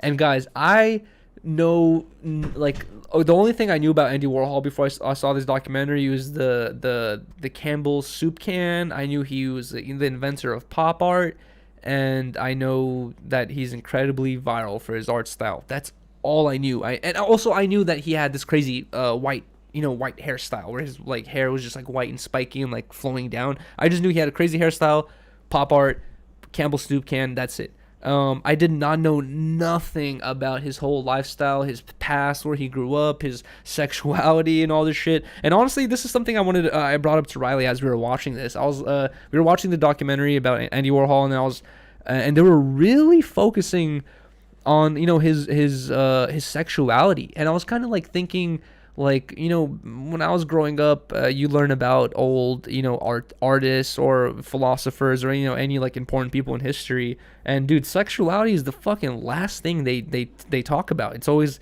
they talk about their philosophies, they talk about their accomplishments, their failures, their childhood, most importantly. And usually they never really mention sexuality, right? Who the fuck knows Abraham Lincoln's fucking sexuality? And as we were watching this documentary, I was like, bro, is it because we're living in this age right now of 2022 where sexuality is just such a fucking huge topic? Everyone's so worried about this shit. Like, is this why they're really focused on it? Like, are they kind of fucking up this documentary but not really focusing on the actual person and, you know, his mind state or his, like, you know, his way of thinking or his, like, thought process? Like, are like, is it really that big of a deal that he's gay? You know what I mean? Like, they really focused on that idea. But either way, I didn't know too much about him. Found out that he number one, he was born in 1928. Holy fuck. He's a fucking dinosaur. He's already passed away, R.I.P. But he was a dinosaur, bro. That's so fucking old. But also, it's crazy to see that such a like, not what's the opposite of conservative? Fucking liberal. Like, I guess liberal, open-minded. Like, he was for new ideas, futuristic ideas.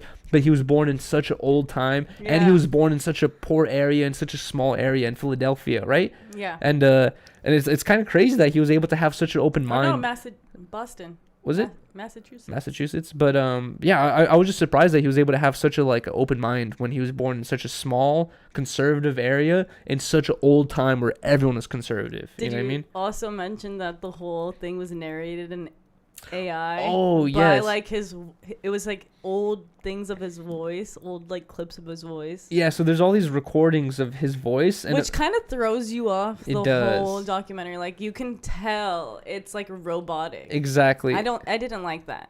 Dude, I still can't remember the word. If anyone in the chat could help me think of the word, there's this word for when people will make, like, a robot or something humanoid that looks very, very similar to a human, but a person can look at it and be like, it's off. Something's off here. And it kind of creeps you out almost. You know what I mean? You kind of like, you're like, you can talk to a person and, like, even have interaction where you're like, something's weird right here, right? It's not a deep fake. There's, like, another word, a word for this. It's like a scientific word for, like, the explanation of how people feel when they get these interactions. But uncanny valley. There you go. Thank you so much, Devin, for that. But it's called the uncanny valley. So when you see something that's meant to be a person, but you can fucking just tell by your heart that it's a robot or something's off, that's called the uncanny valley. And the reason why it's called that is because it tricks your brain. Like, your instinctual brain that just, like, sees stuff and, like, makes judgments off what it sees a person. But then the inner you, who double checks your ideas, looks at it and goes like, what the fuck? Mm-hmm. Like, you know, something's off. And I was having that uncanny valley feeling the whole documentary. Same. As you're listening to the narration, yes, it's his voice. Yes, he's speaking in sentences and it sounds proper, but it just sounds weird. You know what I mean? Something's off. It doesn't sound right. Yes, something's off. Like, when we're talking to each other, each word, like, I've said the a million times. Every time I've said it differently. Yeah. I bet I've said, like, the. You know, like, exactly. Like, there's so many ways to say it. And then when you're listening to that, like, it just sounds like the bird found, you know, it's his voice, but something's off. And it makes you feel weird. You know what I mean? Yeah, I was like, they should have just hired a fucking actor and read the note. Yeah, read the diary. I'd rather have a dude with a good voice. You know what I mean? It just makes you get out of the documentary because you can just tell it's all fake. Yeah. It doesn't make you feel comfortable. Yeah, that's the thing. It's like, that's the uncanny valley feeling. Is you like, want to feel comfortable when you're watching a movie.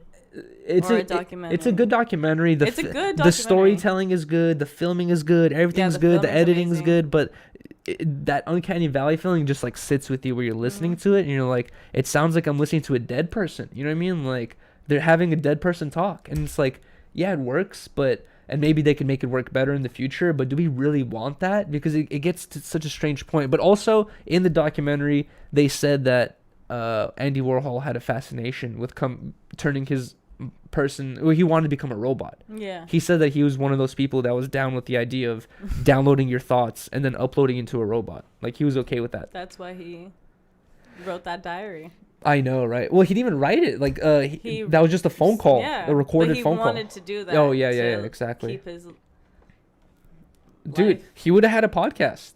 Like, that's the idea of a podcast. Is like, hey, I want to, like, how many times have you like had a couple beers with your friends, and the next thing you know, you're talking politics and you're talking about shit that you find interesting, and you just had a 2-hour conversation with your friends, and you're like, that was a really good conversation. And, like, a lot of people have that feeling. They're like, oh, I want to have recorded, you know what I mean? Like, and that's what a podcast is basically. Like, I feel like he would have loved the idea of having a podcast. Definitely the idea of having an IG, and definitely the idea of having face filters. Yeah. because he really didn't like the way he looked. Which is hella sad. I know you really sympathize with that. Yeah, it was really sad. The idea that he thought he was so ugly, but then also it was kind of. I didn't even think he was ugly. Like, yeah, I didn't. He looked like a model to me. Like, yeah, to be honest, nowadays he'd be a model. Like, you know what I mean? He looks like a model. Like, I never thought he was ugly. I didn't see him as ugly, and I bet you he was a dope ass person. His art was fucking amazing. I used to live on my street was Warhol. Yeah, right. And so I never knew about never knew what Warhol was, but then my aunt was telling me like, oh, like all the streets over here are named after artists. You live on Warhol Way. Who's Andy Warhol? Andy Warhol. And then I like started looking into his art, and I was like, he has like the dopest art. I like really loved it. I loved how like the fun colors and like how he made it. Yeah, I like that look. I was never a fan of it because like I like the pop art. For me, I guess maybe because I grew up in West Hollywood, like I was exposed as a kid to a lot of art and advertisement and stuff like that, and I feel like I was overexposed to pop art. Where by the time I learned who was behind all of it, I was just like, dude, this shit's overused. You know what I mean? And like nowadays, you know what's even funnier is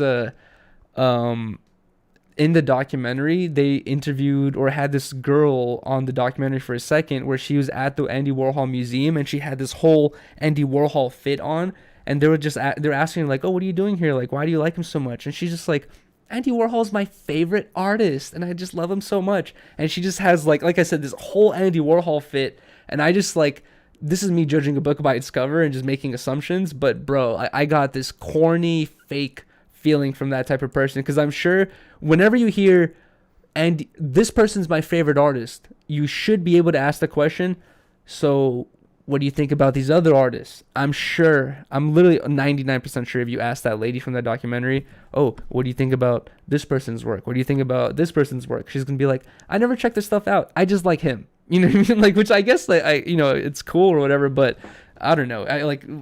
I kind of feel weird when people become like super fans of shit when they don't really understand the whole world behind it, you know? Yeah. But I guess I don't know, I can't really be too judgmental about it, because it's like, if she wants to be a fan of it, fuck it, you know? I don't know the history behind K-pop, but there's K-pop fans. Yeah, exactly. I don't know. Exactly. Different strokes for different folks. Art is just so subjective. Exactly. And I always liked his art because I love bright colors. I think that the shit he does is cute looking. Yeah. It's very like girly to me. You know what's an interesting topic is in the middle of the documentary they were talking about how, I didn't even know this, but I didn't realize he had all those gay artwork. Yes, I didn't know. I was like, oh. I did not know that he had. I didn't actually know about a lot of his artwork. That's what I was saying. I didn't know anything about him. I knew all about the basics, but I was just like, damn. I knew the Campbell soup can. I knew that he would make normal things pop arty, but I had no idea that he took all these basically nude photographs of like gay sex. You know what I mean? Like all this shit. Like, yeah, all these dick stuff and whatever. But the one thing that I want to talk about is one of his series was like a bunch of pictures of like trans people, you know what I mean, like, or transgender, or like people who like ladies and gentlemen, cross dressers. That's right? And he said that he specifically wanted cross dressers that like didn't really pull off the look too well. Like he didn't want like a person who like you're like, oh, is that a girl, like, or is that really a boy? Like he wanted a person where like you can tell that they're cross dressing. And he made a whole series of like pop art that featured all these cross-dressers that he found at like a local club, and that was a part of the documentary where people were kind of arguing whether he was doing a favor, because at this point he's a world famous artist, he's a multi-millionaire, he's hanging out with the richest people in the world, he can do anything he wants, and guess what, he's choosing to link up with like the 1%, you know what I mean, like the people that no one really knows about or fucks with, and he's like choosing to link up with them, hang out with them, and put them on the map, and make paintings of them that are going to cost millions of dollars. And I thought from that perspective it was kind of cool. It's like sticking to your roots of what you actually enjoy. Don't sell out and be like, oh, people want to see this, I'm gonna do more Campbell soup cans. It's like, no, he's like, I'm an artist, this is what I'm interested in, this is what I think is interesting, this is what I'm going to represent, or not represent, but this is what I'm going to portray, you know what I mean? And some other people in the documentary were also saying like, oh, it's kind of like he was taking advantage of them, because he's paying them like $100, maybe $150 at the time. That was a lot of money to sit there to get painted. And then he's making, you know, $50,000 to $100,000 at that time. That's a lot of money off these paintings, you know? Yeah. And I don't know. It's like, you have to really think about it at the end of the day. If Andy Warhol did not walk into that dance hall or wherever it was, they would have never made that $150, number one. They would have never had their face displayed to hundreds of millions of people where everyone knows you and your name now. And he would have still been a millionaire. He would have done some other art. You know what I mean? Like, I feel like it's a huge opportunity. Like, maybe I'm not, I don't relate, so I guess I can't give a unbiased opinion, or like, like, I see the way I see things, but I thought it was like he was putting them on the map type shit, you know? And I think he did it for some kind of message, like, of being open-minded, you know what I mean, and stuff like that. Because guess what? Now his art was looked at by so many people, and he was super influential. So now it's like kind of pushed to be inclusive. Now, like, schools teach to be incredibly inclusive and everything. It's like back in the day, especially during his time in the 70s and 80s. It's like, dude, there would be in Los Angeles, there was this thing called gay bashing, where a bunch of homophobic dudes would literally meet up, go to gay areas specifically to beat up gay people. It's like, that was the thing that was happening during that fucking time. And guess what? He's like portraying them in this, like, good light that like lets people respect them and like them, you know what I mean? Which I thought was good. You know what I mean? Like, I didn't think it was like him using people or whatever. And it's like, you could tell he cared.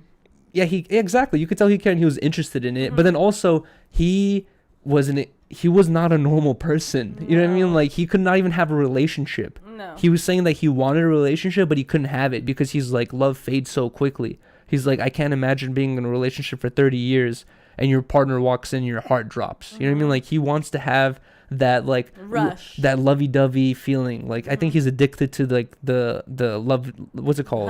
Honeymoon phase, which is like, that's great, you know what I mean? But it's like, he was like, what, 60, 70, still addicted to that honeymoon phase? It's like, bro. And that's that artistic part about him, where it's like, that's what makes him... he's free-spirited. That's what makes him interesting, and that's what makes his art interesting. But that's also what makes him unordinary, you know what I mean? And like, he's gonna do stuff that a lot of people don't agree with, you know? But I didn't feel like he was taking advantage of people. Yeah, me either. Maybe it could have paid him more. I don't know. I felt like he was a genuine person. And I don't know, he just was I think he went through a lot of shit, and he was very insecure with himself for whatever reason. That was really interesting to see, like, how insecure he was. He was like, and so openly worried about his like looks. He was just like, oh, I'm so ugly. Like, I'm so ugly. But he would be like, I probably shouldn't care about my looks like that. Like, he would say stuff like that. And it's like, I need to stop caring about how I look. Yeah. I need to stop caring about my nose. Like, it just was so sad. But also, he would like be surrounding himself with young dudes, young buff dudes and stuff like that. And he'd be like, oh man. And what's even funnier was the pictures in the documentary. You'd see all these like shirtless fucking like dudes with construction hats on, and then you just see fucking like Warhol standing all skinny and like just like with the fucking straight face, just like. And you're like, bro, it seems so weird, uncomfortable almost. Yeah, it's kind of strange. It's a good documentary though. I want to finish it. I don't know how many episodes are left, dude. I kind of don't like this thing. The spread out. Yeah, every documentaries used to be like an hour or two. You watch it, you're happy, boom, it's over. Now documentaries are series. I think it's because they're making it off of this book, which is the diary. Yes. And I think there's probably a lot of parts of his life that are probably wild. But they're really milking it. I know. You know what I mean? Like, even when we watched... remember when we watched... Because this episode, it's like this guy that he's, like, not even, like, saying he's ever really been with. They're kind of just saying, like, they think he might have been with him. That's true. Wait, remember we watched that documentary about the girl in the water tower that died? Was that a full documentary or was it a part?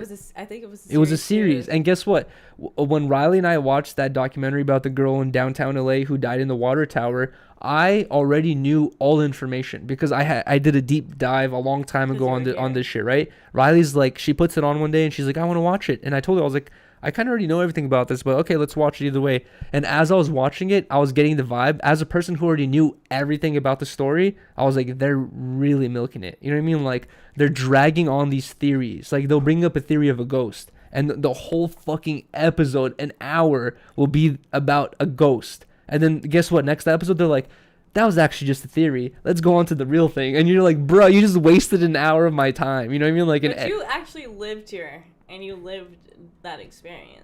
Yeah, so I guess so I feel like that I would have been super invested if it was right next to me. You were really close by. I didn't find out about it until like 2016. When I found out about it in 2016, I realized like this happened in 2012 when I was in senior year of high school. I was like, how did I not know about this? But when I was a kid, I didn't pay attention to anything. Yeah. But yeah, when I found out about it, I was like, I also had the same thought of like, how did I not know about this? This happened right here in downtown LA. I'm there all the fucking time, dude. What the hell?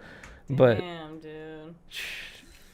That's what's scary about mental health. You know what I mean? And you know what? Like sometimes when we're out in nature, or I'm just out in nature, or I'll just like watch nature videos or something like that, right? You'll just see random shit that happens. You know, there'll be a fucking, for example, there's this viral video of a frog that's just standing on the edge of a bridge and then just fucking jumps off the bridge, and the bridge is like 1,000 feet and the frog basically dies. Mm-hmm. And then like the video just like a lot of people memed it saying like the frog is committing suicide and just like wants to die. Like they play all this sad music on top of it.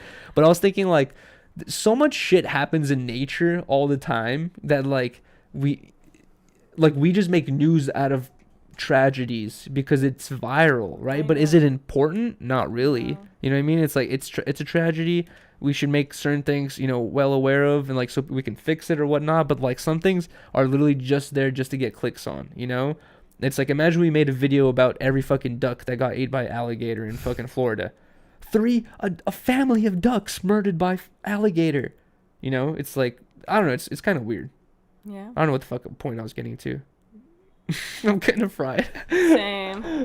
I think this is where we get into the after party. Oh, wait, hold on. Last thing I have to bring up is no P.O. Box shit today.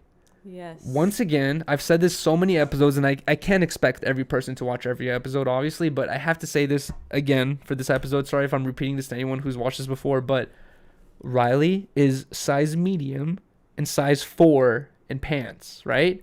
I'm size 26 in shoes. And 20. Wait, really? I was like, what?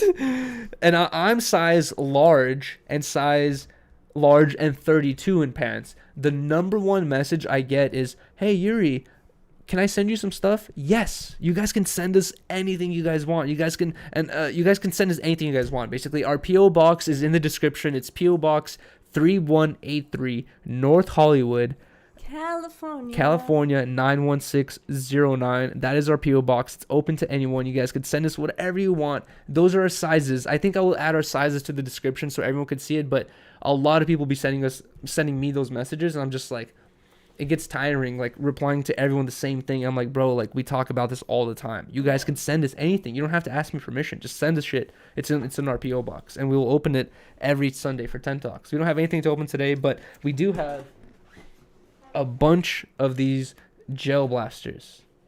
Oh, I didn't think it was on. Did I get you? No, don't. Oh, no, stop. Oh, wait, can I get you one more time? Is it getting you? I think it's stuck. What do you mean you're exposed? Did you show something? No, I'm just saying it's gonna hurt me. Okay, oh, enough. I think it might. Oh, I got you. My titty. Oh, I did? Okay, no more. Wow. Sorry, did that hurt? Yes. Liar, I did get you in your titty? Yes. Oh, your poor titty. Sorry. This is where we end it.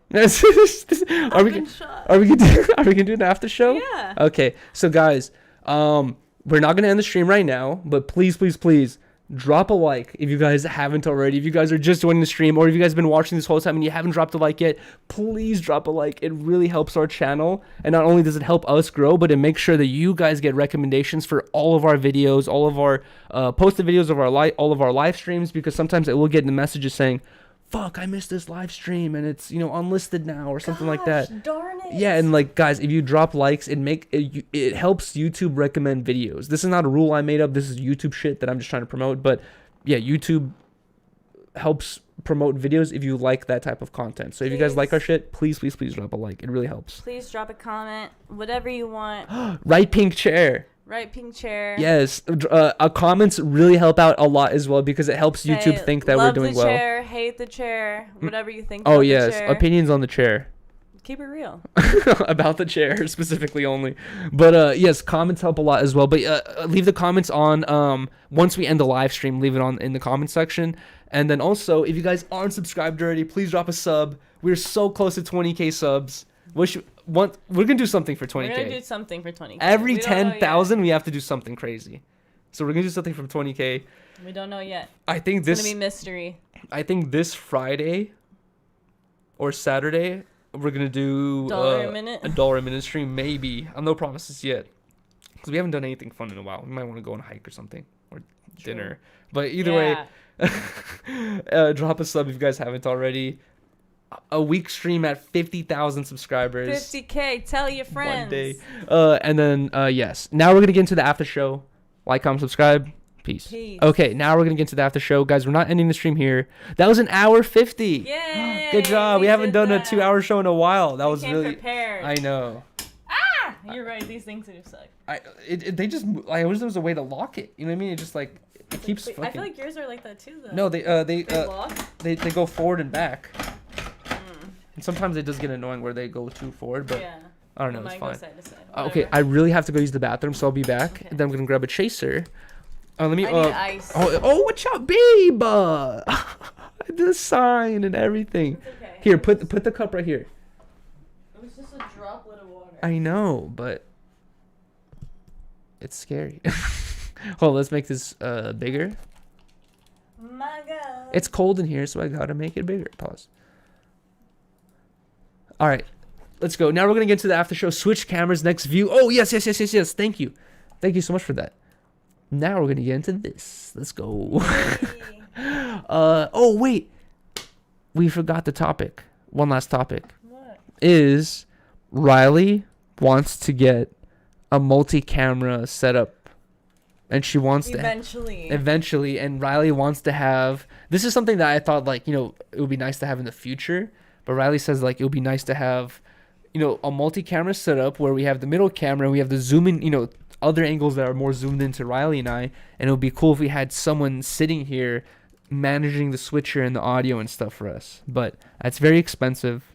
I don't know if we could afford that. Number one, definitely can't afford. Definitely can't afford that. But if anyone wants to fucking help out and you're in the LA area, Riley was saying that it could be a good idea to do that type of stuff. But it's so cramped in here.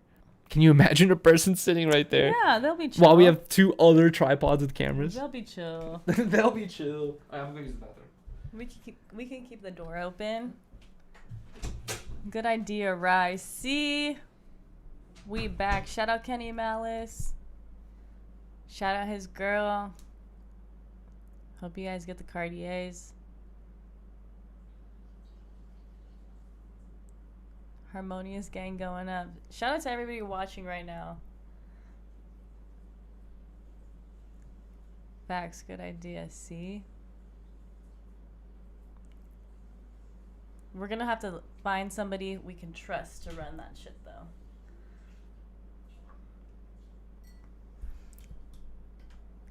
Thank you, Full Bingo. Shout out to you, girl. What's up, who cares? Thank you so much.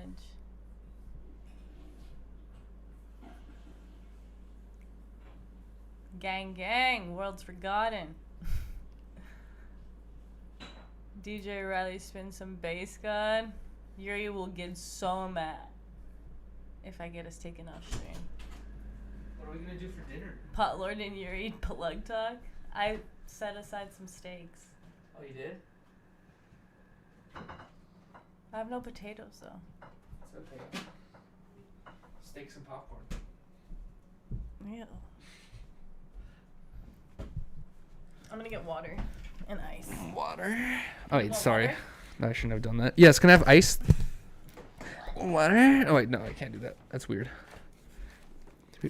People are gonna think I'm gay. No, I'm kidding. Darius said we should go to dinner with Darius. Fucking Darius, I want to go to dinner with you, bro. You sound like a good time, man. Please, another cooking stream? Fuck, I'll ask Riley for permission to see if we could do that, but it's a thing that will. Bro, we have no free time. That's my main goal this year. get more free time. I need to really fucking consider what I want to spend my time on, dude. It's like I have no time, bro. It's like it's kind of depressing. The one thing, yes, it's not important and it's kind of like a selfish little thing, but like just what the fuck was that? But just being able to skate, dude, like just today, here, let me be the camera switcher. DM you guys, whoever wants to be the camera switcher, but just to be able to skate today felt so good, and I wish I had just like I was able to skate at least once a week. But bro, it's like once a month. And honestly, like my whole life growing up skating, I never thought I'd get to this point. But even beyond that, it's like there's so many little things that I want to take care of and I just can't. It's like it feels like I just don't have enough time in my day. And bro, that's the one thing I really want this year is more free time to do shit. Late, but I'm here, yo. What's up? What's up, Nick? Old man Yuri, for real, dude. You can make more time to skate, to be honest. I don't know, dude. I really can't because, like, I was talking about this to Riley. Like,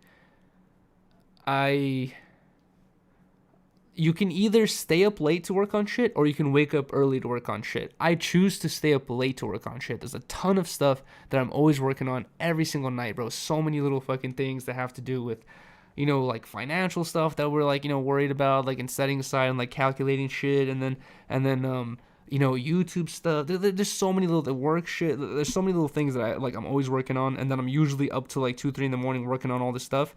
Go to sleep. Yes, I wake up a little bit later. Like I wake up around like 10:30, 11, get my day started. But then I'm up to like 2, 3 in the morning working on shit, dude.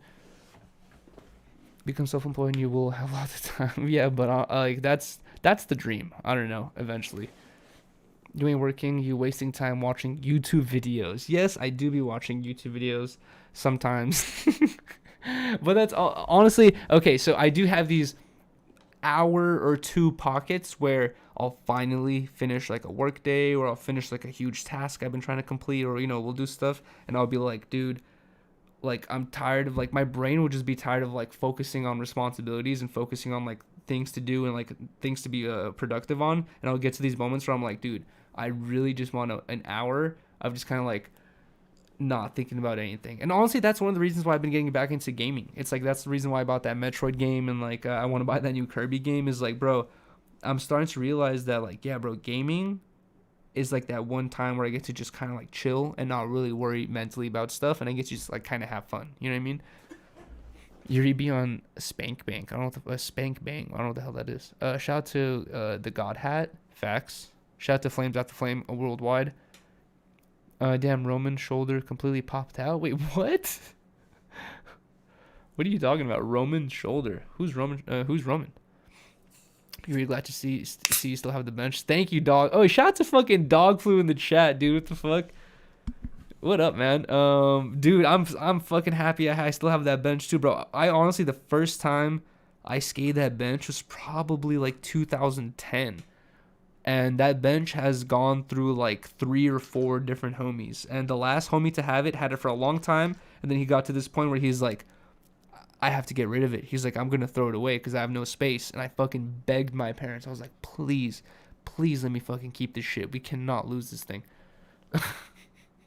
But yeah, I'm still glad I have that bench too, bro. I want to keep that shit forever. To be honest, like, interview Ice Poseidon, I'm down, bro. If there's a way to get in contact with Ice, I'd be fucking down. I think he's like kind of like disappeared off the internet. I don't have a Twitter, so maybe I could like tweet him or something like that. But I would love to have Ice on. That'd be interesting just to talk to him, ask his opinion on like, I don't know. There's honestly, there's a lot of shit we could ask him. What's his name? CoffeeZilla, when he did that interview with Ice. Yes, he was grilling Ice about his scam that he committed and all this shit. But I want to ask Ice, like, what he thinks about like every fucking other influencer doing this same thing, including Kim Kardashian, including like, bro, every influencer you could think of is shilling NFTs. You know, everyone you could think of has posted something about an NFT. Go buy this NFT, this NFT. You know what I mean? Like every single person has done this, or this coin or that coin. And guess what? 8, 9 times out of 10, it's a rug pull. And everyone, all their fans and whatnot invest. They scoop out all the money, become millionaires overnight, and then all the fans get fucked. Everyone does this. But I want to ask Ice, like, what he thinks about him getting so much slack for it when there's people like Kim Kardashian where no one says a word. They're just like, oh, I guess. These lights are so bright. I think they're fine. I just looked. Really? Yes. How? I think it's fine. They're so bad. Really? Yes.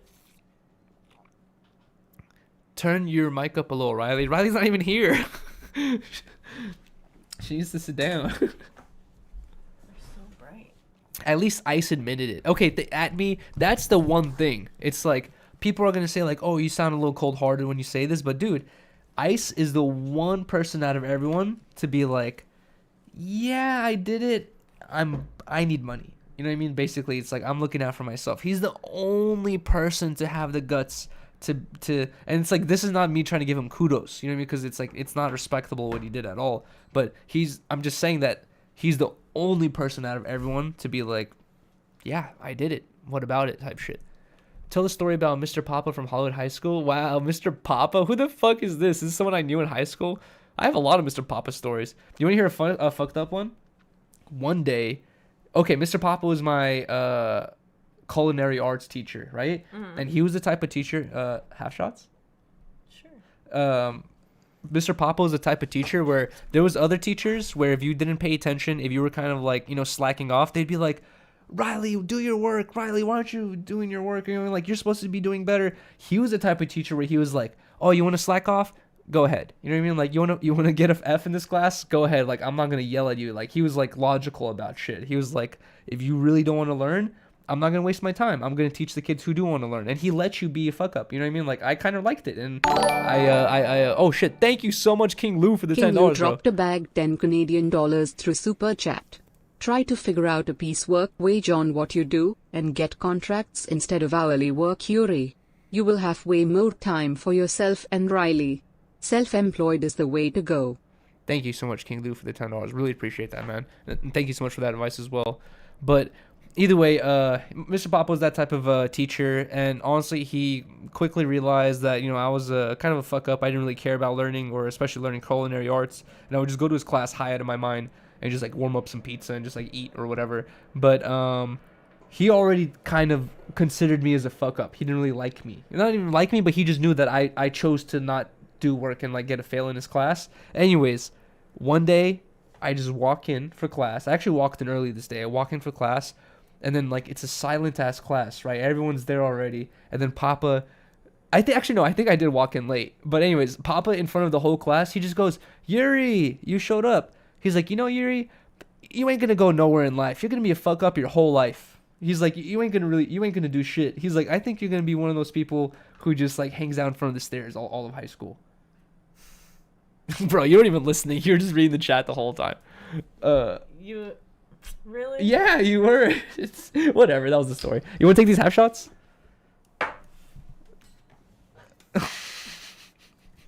I kind of fucked with Papa for that, to be honest. He was cool. He would just let you fuck up. There was other teachers that would be annoying. They'd be like, "Oh, you really gotta do good in this class," and you'd be like, We're in the after show. We can watch the chat. I know, but I'm trying to tell you a story, and you're completely oblivious to it. I feel a little offended. You were in the fucking stairs in front of the school. No, I wasn't. Or whatever he said. That's what I'm saying. Oh, whatever, it's okay. All right. Retell the story now that the chat's away. No, I don't want to retell the story. The chat already heard it. I don't want to bore them. Mr. Papa was right, for real. All right, cheers. Sorry. It's okay. I'm tired. Mm-hmm. I'm out of it now. Read DMs? I will. I always read the DMs afterwards. Yuri tweaking. Wear a fitted? Fuck no, that sounds expensive. Yuri punch her? No, I will not. Riley don't give a fuck. I know she doesn't. I'm kidding. Just about that story, you did it. Sometimes, I'm sorry.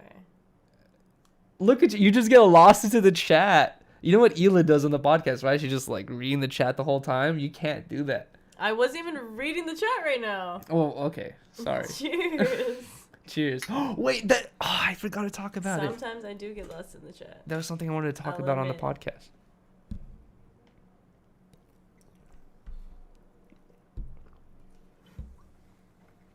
What was I going to say? About the H3 podcast. Okay. I don't want to sound unintentionally mean today. When I say this, but I got this vibe today, and I can't hide it. So I had to take a shower today, right? And as I was showering, every time I shower, for some reason, I'm not sure what it is in my brain, but I have to fucking listen to something. I have to put on a YouTube video. You do the same thing. You always put on YouTube videos or whatever when you go shower. But anyways, I went to go shower today. I was scrolling through home. I was scrolling through subscriptions. Couldn't find anything to watch. And then I was like, fuck it. I'm going to give in. I will search H3 because I know they'll have a 3-hour podcast to listen to. So I search H3, put it on, go take the shower. And then like, I take long showers. 20 minutes into my shower, I'm realizing this is so fucking boring. I was like, bro, I've literally been listening to this in the background for like 15 minutes and I didn't hear a word they said. I was like, it just feels like elevator music podcasting. You know what I mean? Like elevator podcasting. It's like you hop into an elevator, you want to hear silence, put on the H3 podcast. You just be like, okay, cool. And then you fucking walk out. You know what I mean? I agree with you. That's all I had to say. I think it's boring too. I might sound a little fucking hatey right there, but I really got that vibe today where I was like, bruh, this is so boring. And it's like, I've been telling you that every time we try to listen to it, I just go like, I can't even listen to this right now. You know what it really is? It's like his Kenny Malice thank you so dropped much, Kenny a Malice. bag $4.99 through Super Chat. Wanna know your guy's opinion? My GF got upset because I went to get dinner without her on our day off cause I was hungry. Am I tweaking? No, you're not tweaking, but honestly, Of course you're not tweaking. honestly, I do have this thing where, guess what? Before Riley and I got together, I would smoke a joint real quick here, I smoke a joint real quick there, and then now I'm noticing like whenever I smoke a joint by myself, Riley's like, "You smoked without me?" Yeah. And I'm like, what the and now heck? I've already adjusted my smoking schedule to only smoke with you. It's like I rarely smoke by myself now. It's very rare. You do at night. No, recently the past couple nights I did it once or twice, but the past month before that, no. It's like I will only take dabs at night because I don't want to smoke joints without you. Well, It's want like in. and I want in on the joint. and it's not just the weed thing. It's like with food too. It's like I I can't. don't care if you eat without me. I But no, always tell you to eat. No, but even without your feelings involved, I feel guilty myself. Like if I were to get off 'Cause work, that's how you're raised. if I were to get off work and it's like, and you were busy for another 2 hours and I was really hungry, I'm more likely to go grab some 2 Jack in the Box tacos rather than like go buy some delicious meal. And I think there was once or twice where I got something really delicious for myself without you being there. And I just felt so guilty. I was like, Riley would love this, you know, like, and honestly, you know, so even I don't care if you eat without me. I always tell you to eat before me, and I get so mad when you I don't can't. because I know it's gonna go cold and it's gonna get nasty, and I hate when he does that because I want you to eat it and enjoy it for me. I'd rather it be cold than eat by myself.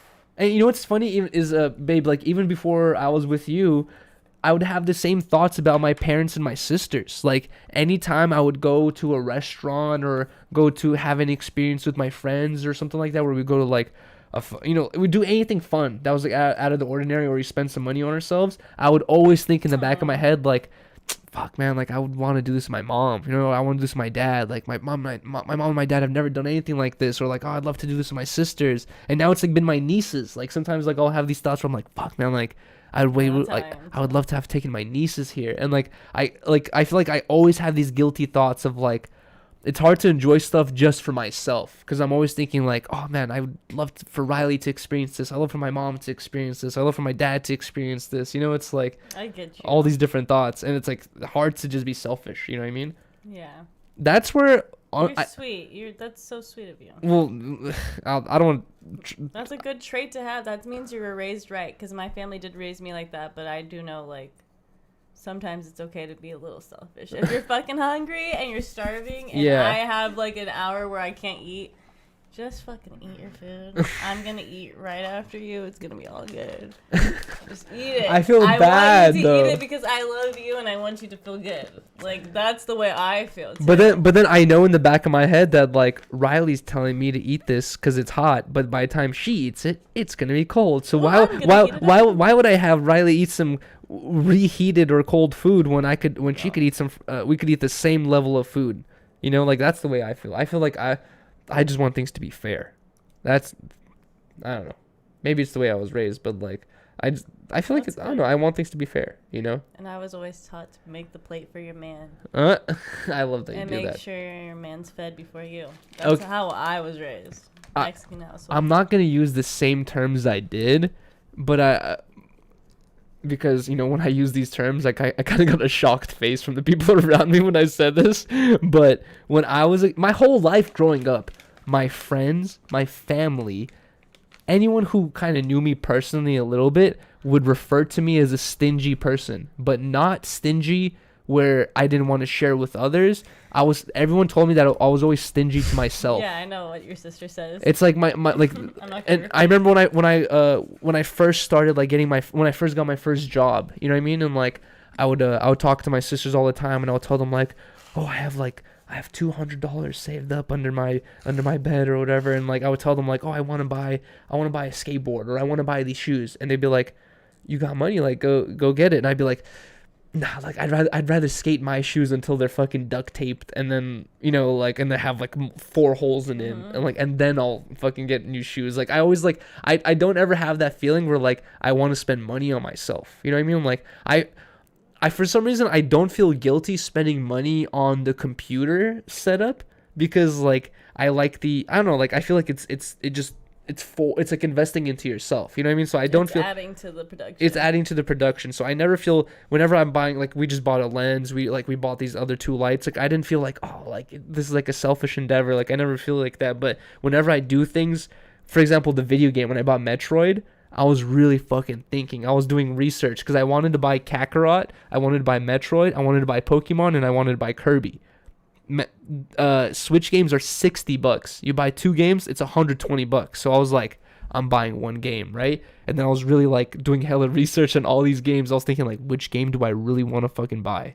Because I don't want to spend $60 for no reason. You know what I mean? Like, and I've always been this way. It's like, I'm not gonna buy a game where I'm just like, yeah, I bought this for myself and I'm not gonna play it. You know? I.e., all the games I buy for you. That. You bought me 1 game, and we've played it many times. You didn't play it. Crash Bandicoot? Yeah. There's been many times I played it just by myself. There's been like 2 times. There's been like 2 times I can remember when we were on the way to the Bay Area. I plugged it in. I was playing it on the road, and then, I think like a couple months ago, I was like up late at night, wanted to play the Switch. I was like, what the fuck should I play? And I was like, oh, let me hop on some Crash Bandicoot. I was playing the game. The only thing about Crash Bandicoot is it's like we said last time, it doesn't have a story to it really, where it's just kind of like these arcade games. You know what I mean? Yeah. Like you finish this level, next level. It's like a group, like if you have a bunch of people over and you want to like throw on a video game, it's fun for everybody to take a turn on. When you're playing it by yourself, it can get, like it gets annoying as fuck. Yeah, especially when you're fucking up over and over again, but like it can get old real quick. You know what I mean? Like whereas like open world games and RPG games, like they can be more adventurous and like there's different outcomes and shit like that. Riley's from Atwater. What's Atwater? Is that a Bay Area? Atwater. What's Atwater? It's like this fucking hick ass town of Hick? Where I'm from. Outwater. I think it's called Atwater or Outwater. Or Yo, like that. Huge shout out to the Mighty Tribe Zone. Thank you so much for Oh my god, I forgot. Yes, I was gonna fucking shout out their t-shirts. You want to bring them? I'm gonna bring them out right now. Thank you so much. Clip this right now. Yes, thank you guys so much for that. A $10 donation, Mighty Tribe Zone. Mighty Tribe Zone dropped a bag $9.99 through Super Chat. Okay, so like I said, whatever we get in our P.O. box, we usually open it for 10 Talks. We opened the Mighty Tribes package during the 72-hour stream, like right before I went to sleep. So it was kind of like in the cut, and it was kind of hard to find. So here are the shirts we got. Mighty Tribe Zone dropped a bag $19.99 through Super Chat. We gotta take a shot. Cheers, guys. Clinking beer mugs. Take a shot. Cool face. Hey Yuri, YouTube did not let me donate $30 at once, so I sent $10 first. Lol, anyways, were you at No Jumper when Adam interviewed YNW Melly? Fire. Eyes. I was there when he interviewed YNW Melly. Thank you so much, Mighty Tribe Zone, for the $30. Here's the shirts that we got. Sorry for cutting you off, but I just wanted the donations to get read out. But here are the shirts that we got from Mighty Tribe Zone. We got multiple of these. It says Paper Boys on the front with, I think like it's a squirrel or something like that holding a bunch of cash. And I really like this puff print going down the spine of the shirt. It looks really nice. Yuri's already worn his. That's why I had to pull out mine. Yeah, mine's I think in laundry or something like that. But Riley and I, you know, like I said, we have an open PO box, so people could send us whatever. We've gotten a lot of stuff that, you know, we enjoyed the thought that counts, you know, but it's not something that we really want to wear. Our closet's fucking stuffed with a bunch of shit, so we really have to be selective of what we want to wear. We chose to keep these because we really like them. I love the prints or the blanks it's printed on. I love the gray color. Yeah, I really like the gray. It's like PE clothes gray, you know. I like that gray color too. Huge shout to my tribe. So we have to take. They wrote us a really sweet note. I wish we still had the note. I don't think we have it. I was at one point somewhere. keeping all the notes from all the packages we got, and it quickly got to a point where it got stuffed, and we have very limited space now. So I was like, oh, we can't keep doing this. So I put it away, but I threw them all away. So much. We did give you a very nice shout out during the 72 Yeah, we did. Dude, My Tribe Zone. I know that you guys missed it, but during the 72-hour stream, we've made everyone very aware that the shit that we got was from you guys. But we gotta take a shot for them now. They donated $30. Yes, sir. Are you ready for another one, or are you twisted? I'm not twisted. That'd be twisted. Oh, people were asking if we can do another cooking stream. No.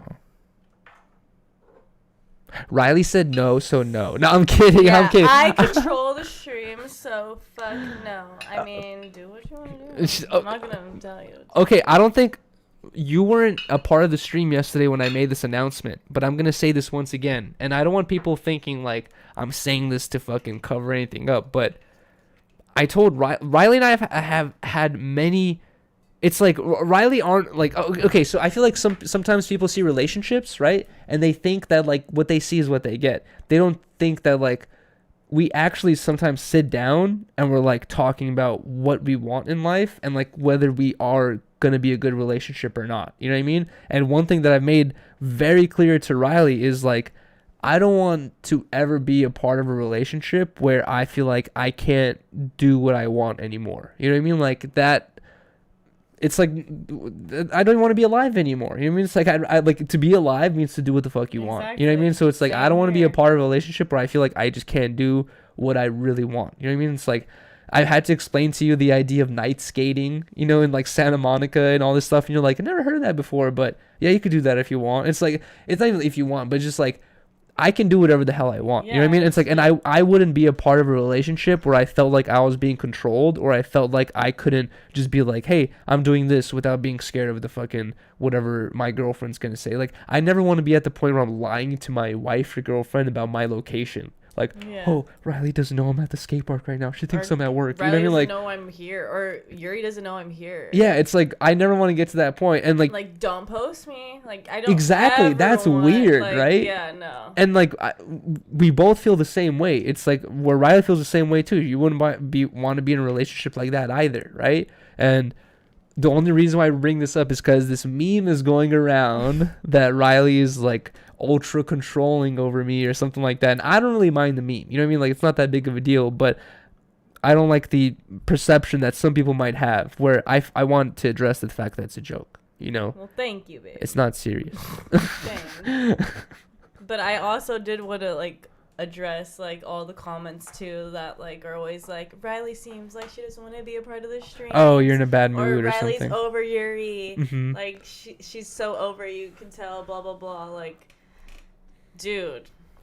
First of all, I'm just gonna say like Yuri and I we live stream. We don't post vlogs. We don't edit all of the bullshit out. Yeah. We're literally streaming our real life. Mm-hmm. Like. And that's what I want. We're real people, and we have real emotions. And sometimes Yuri says things that piss me off, and I'm gonna have like an annoyed. I'm going to have a time where I'm fucking annoyed, dude. Okay? So, and he doesn't even realize where he's like pushing me or like sometimes we don't understand. Like I don't understand where he's joking, and like I think he's being for real, and like I get frustrated, and that shit's real on camera. Yeah. And it's like we've gotten to this point where we understand each other. We know like we're on live, we're on camera. I don't ever want to fucking make this stream uncomfortable and like feel like awkward. So like I literally like anytime like I feel like I can't understand if Yuri's joking with me or not, I'm just like I'm gonna go and I'm just gonna breathe for a second, come back and just you know. And honestly, I've been thinking about this a lot recently too. We've been doing this for a long time. So. Yeah. I've been thinking about this a lot recently too, and Ice Poseidon used to talk about this before, where he said like, he's like, ever since my streaming shit blew up, he's like, I can't. He's like, a lot of friends don't want to hang out with me. It's ruined a lot of relationships I've had because he knows his audience's humor. His audience knows his humor. It's kind of like a friend and a friend having inside jokes. You bring in other people and they're making inside jokes about this person. Exactly. Makes you feel very uncomfortable. Makes you not want to be there, right? Like, you have to have a lot of self-confidence and like not really care about what people say to be a part of these things where people are just fucking digging in at you, trying to like make you upset any way possible, you know? And I'm not gonna lie, like I'm going to fucking be super fucking real. I am a very, very sensitive person.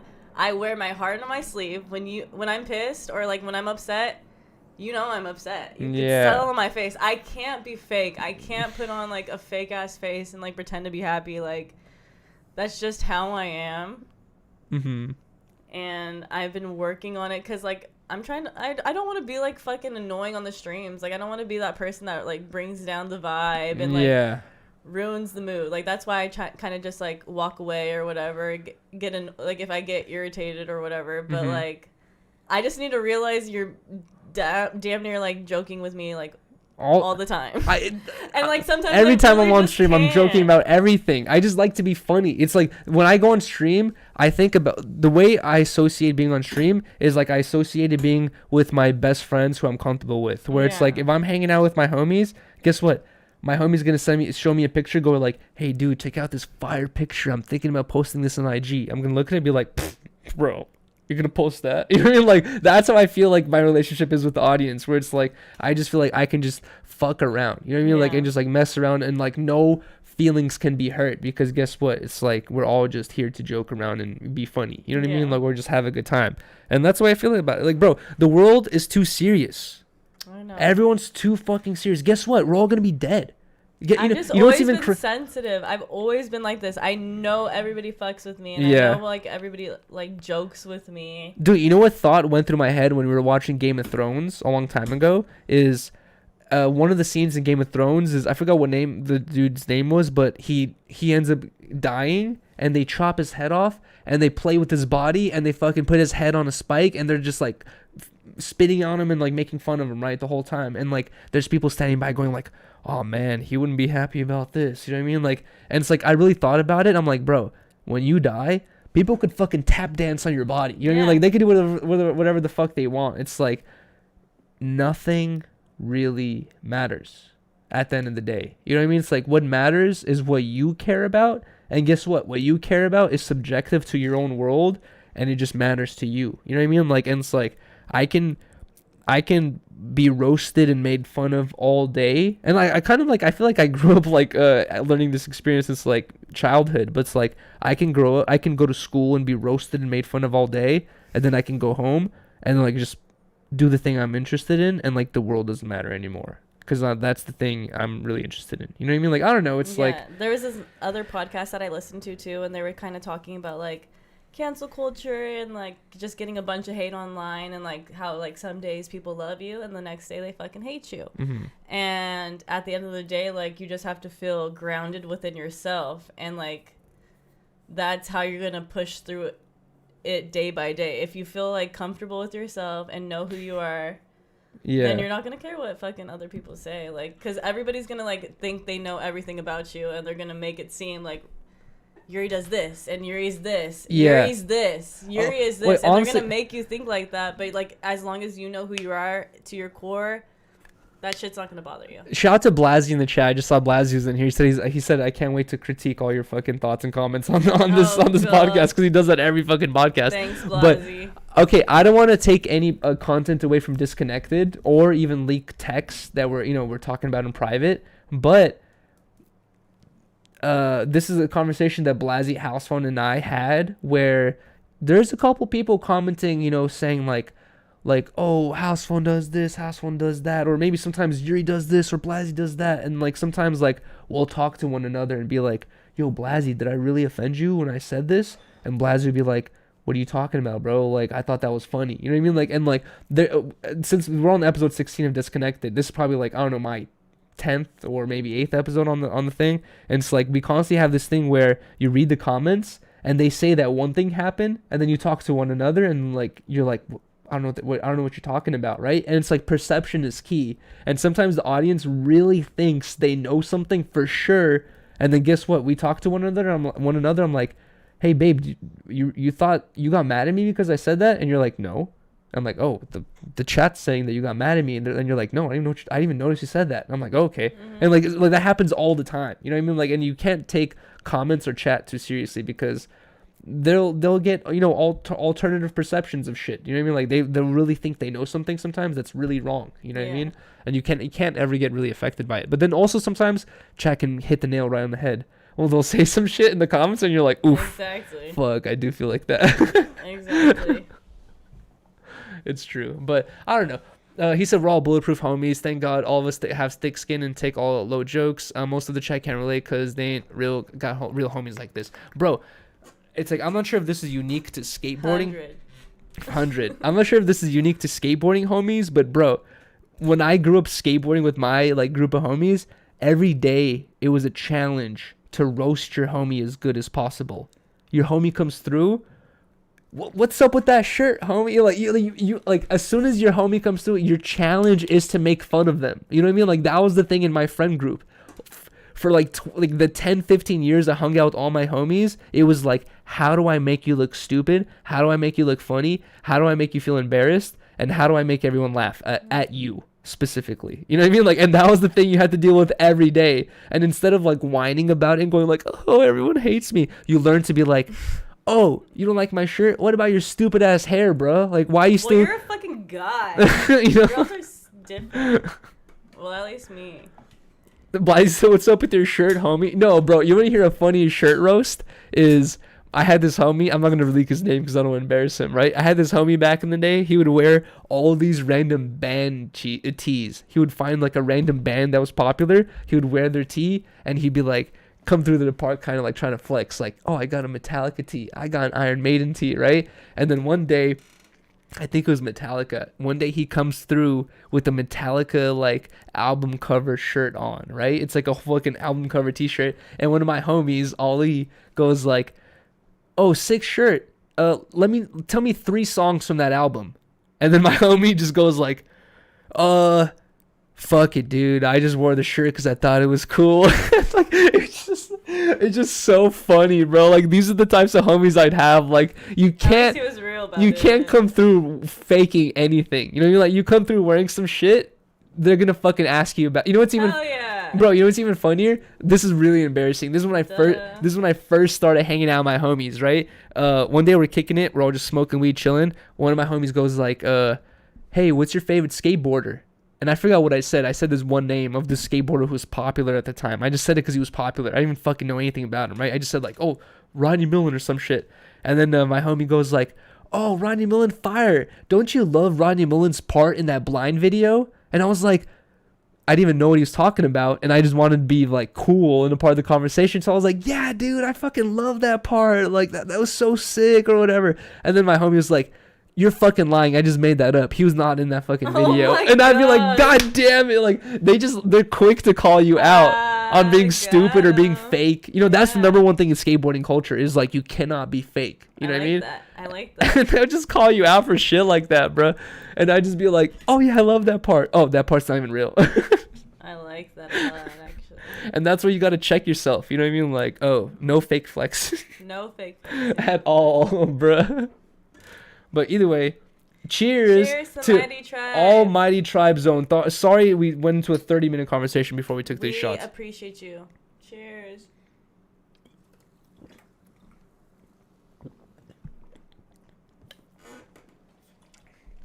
Oh, can I say something as well? No, you can't. All right, never mind. You're banished. Fuck you, Blasey. You called me an alcoholic. You said you're going to quit weed, and I saw you smoking weed 3 days later.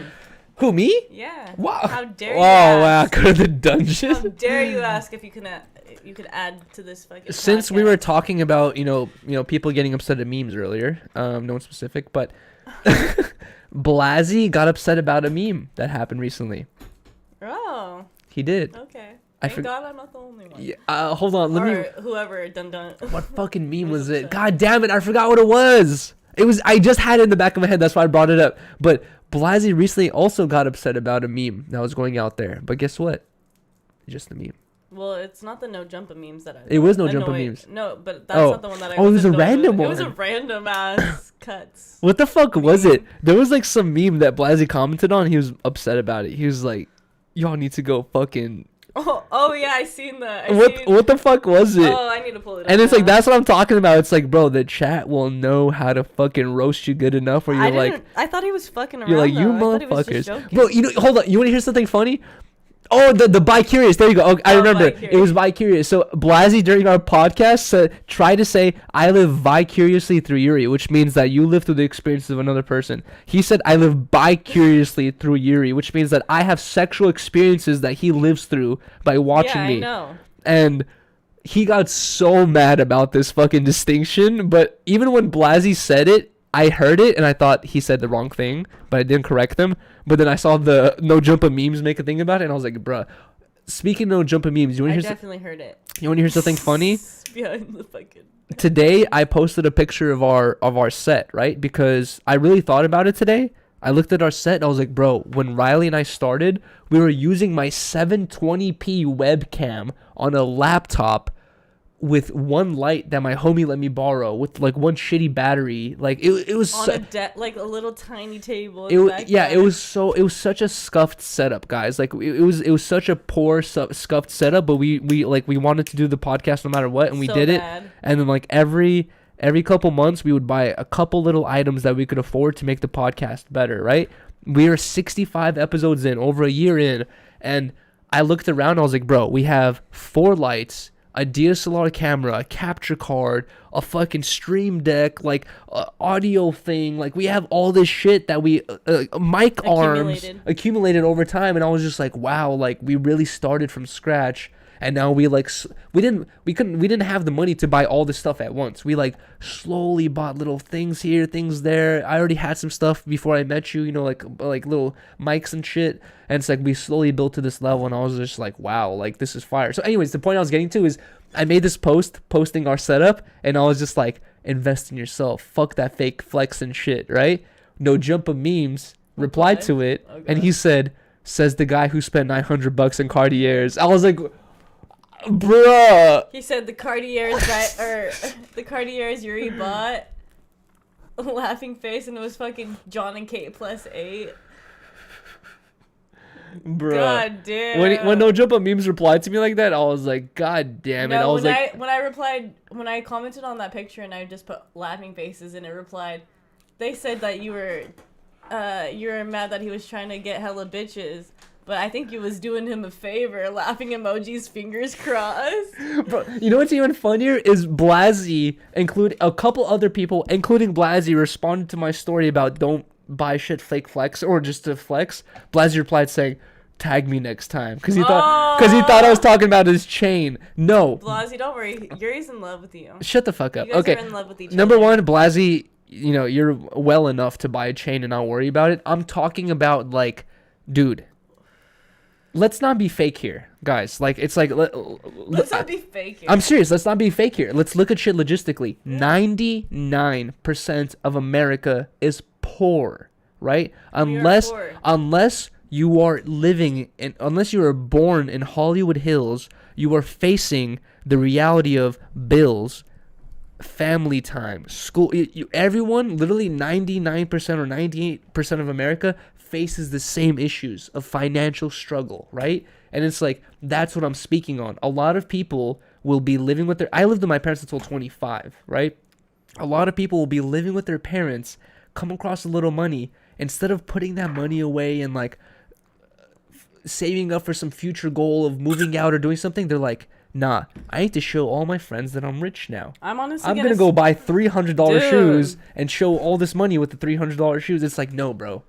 I'm gonna squeak on it because I feel like sometimes I do feel that pressure, like working at No Jumper. Everybody's coming in with some like flashy ass shit, like expecting everybody to come through with drippy. Like Gina's fucking posting everybody's shoes, and I'm like embarrassed with my scuffed ass Air Force Ones. But like I'm telling you, I was just having this conversation with the person who was doing my makeup earlier. Yeah. People in the Bay, like, don't care like that. Like, we're down to dress like bummy, like, all the time like that, and like go out and look good. Like a Lil B, he made scuffed Vans popular. Dude, got my Vans on them, but they look like sneakers. Yeah. Exactly, like dirty Vans. Like, I've always been into the vibe, but now that I live out here, I feel insecure. Like everybody's looking at me like I'm just like a fucking hobo. Okay, so I know what you're talking about, and honestly, I had the opposite reaction where I grew up in LA, you know what I mean? And I have this thing where, guess what? I grew up down the street from Rock and Roll Ralph's. That Ralph's that's up the street from my parents' house, bro. That's the most popular Ralph's in the fucking area. Like, it's called Rock and Roll Ralph's because Motley Crue used to go there to buy alcohol. It's like, it was the fucking place where celebrities go. And guess what? If you go there nowadays, you're gonna see fucking Instagram girls and fucking Instagram guys and, like, you know what I mean? Like, all these fucking, like, famous, like, IG, Vine, like, all these, like, famous people going to this Ralph's, IG models, right? Not just IG models, but just, like, internet famous people. It's like it's evolved from rock and roll crews to internet famous people. It's just a place tourists. Where it's a place where poppin' people go. You know what I mean? It's like a expensive area, and it's like, bro, I used to go to that Ralph's my whole life because I grew up there. And guess what? My whole life I would spend 6 to 8 hours a day skating the streets where my hands are literally like fucking covered in dirt. My shirt's all dirty and ripped. My pants are all dirty and ripped. My shoes are all scuffed and ripped. I have a skateboard in my hand, and it's like I would walk into this Ralph's, and literally every time, not just this Ralph's, but like in my area, I had this thing where people would look at me and judge me and be like, oh, bummy, oh, really? Homeless, you know what I mean? Like, I'll try to go to clubs or bars, people look at me, oh, bummy, oh, homeless, you know what I mean? Like, you always get this perception in LA of, like, people rate you by how you look and how rich you look, right? And I had the opposite reaction where I was just like, instead of wanting to fucking accommodate to what the fuck people want me to be, I was just like, oh, I have to buy Louis Vuitton shoes with my next paycheck, I have to buy this with my next paycheck. It's like, no, I had the opposite reaction where I was just like, fuck you guys, I'm gonna purposely wear the dirtiest shit possible so no one fucks with me. You know what I mean? Like, I had that mentality since like 16, and my parents hated it. My parents were always just like, you make the family look bad, you make us look like we can't take care of our children because you choose to wear all your fucked up clothes and you're fucking up all your sneakers and all this stuff. I would purposely have this mentality of like, you don't want to fuck with me? That's your problem. You know what I mean? Like, I always, like, I had the opposite reaction to the Los Angeles lifestyle where I was just like, you guys want to be preppy and nice? I'm going to be scummy and relatable. You know what I mean? Dude. Not relatable, but it's like, bro, you know how you said you felt embarrassed sometimes, like where people come in looking hella nice, right? Yeah, in LA. I have the opposite opinion. When someone comes in looking hella flashy, I feel embarrassed for them. Because I'm like, you are now unrelatable to anyone. No one knows what it feels like to wear a full Gucci fit, FYI. You know? That's where you relate because you grew up in LA your whole entire life. Where I come from... I was like holding that the whole time I was talking. I feel like where I come from in the Bay, like, I'm blessed that we're, like, just down for the comfies. We're all down, just comfortable. Yeah, exactly. And chill. And when we have to dress up, we can dress up for like Saturday nights, Friday nights, First Fridays. But you don't have to flex all the time. You don't have to flex all the time. We're down to be fucking comfortable and chill. Okay, Blasey just said something in the chat that I want to address. He said, Yuri grew up in a nice part of LA. Okay, so this is a stereotype that no one addresses. Squeak on it. I'm finna squeak on it right now since Blasey's in the chat. He's finna. People look at me. This is why I fucking said the perfect white boy shit with Ice Poseidon is because I've dealt with this my whole life, dude. You are the perfect. It's like I grew up skating in this like multicultural skate group where I had friends from all types of different walks of life. Guess what? Every time we were skating around, a homeless person asks me for money. Guess what? Because I fucking looked all white and fucking, you know what I mean, just like a preppy little like kid, you know what I mean? I'm just like, bro, like I kind of got sick of it. I was like, bro, everyone thinks I'm like well off or something like that, you know what I mean? I'm like, bro, like I'm not. I'm actually an immigrant of extremely poor family, and like we're, bro, I can't even explain like the types of shit we went through, but yeah, you guys don't even know. It's like I had this thing my whole life, right? And then as I grew up, as I like reached like my around the 18 years, I had this thing where like you go to a bar, you introduce yourself to someone.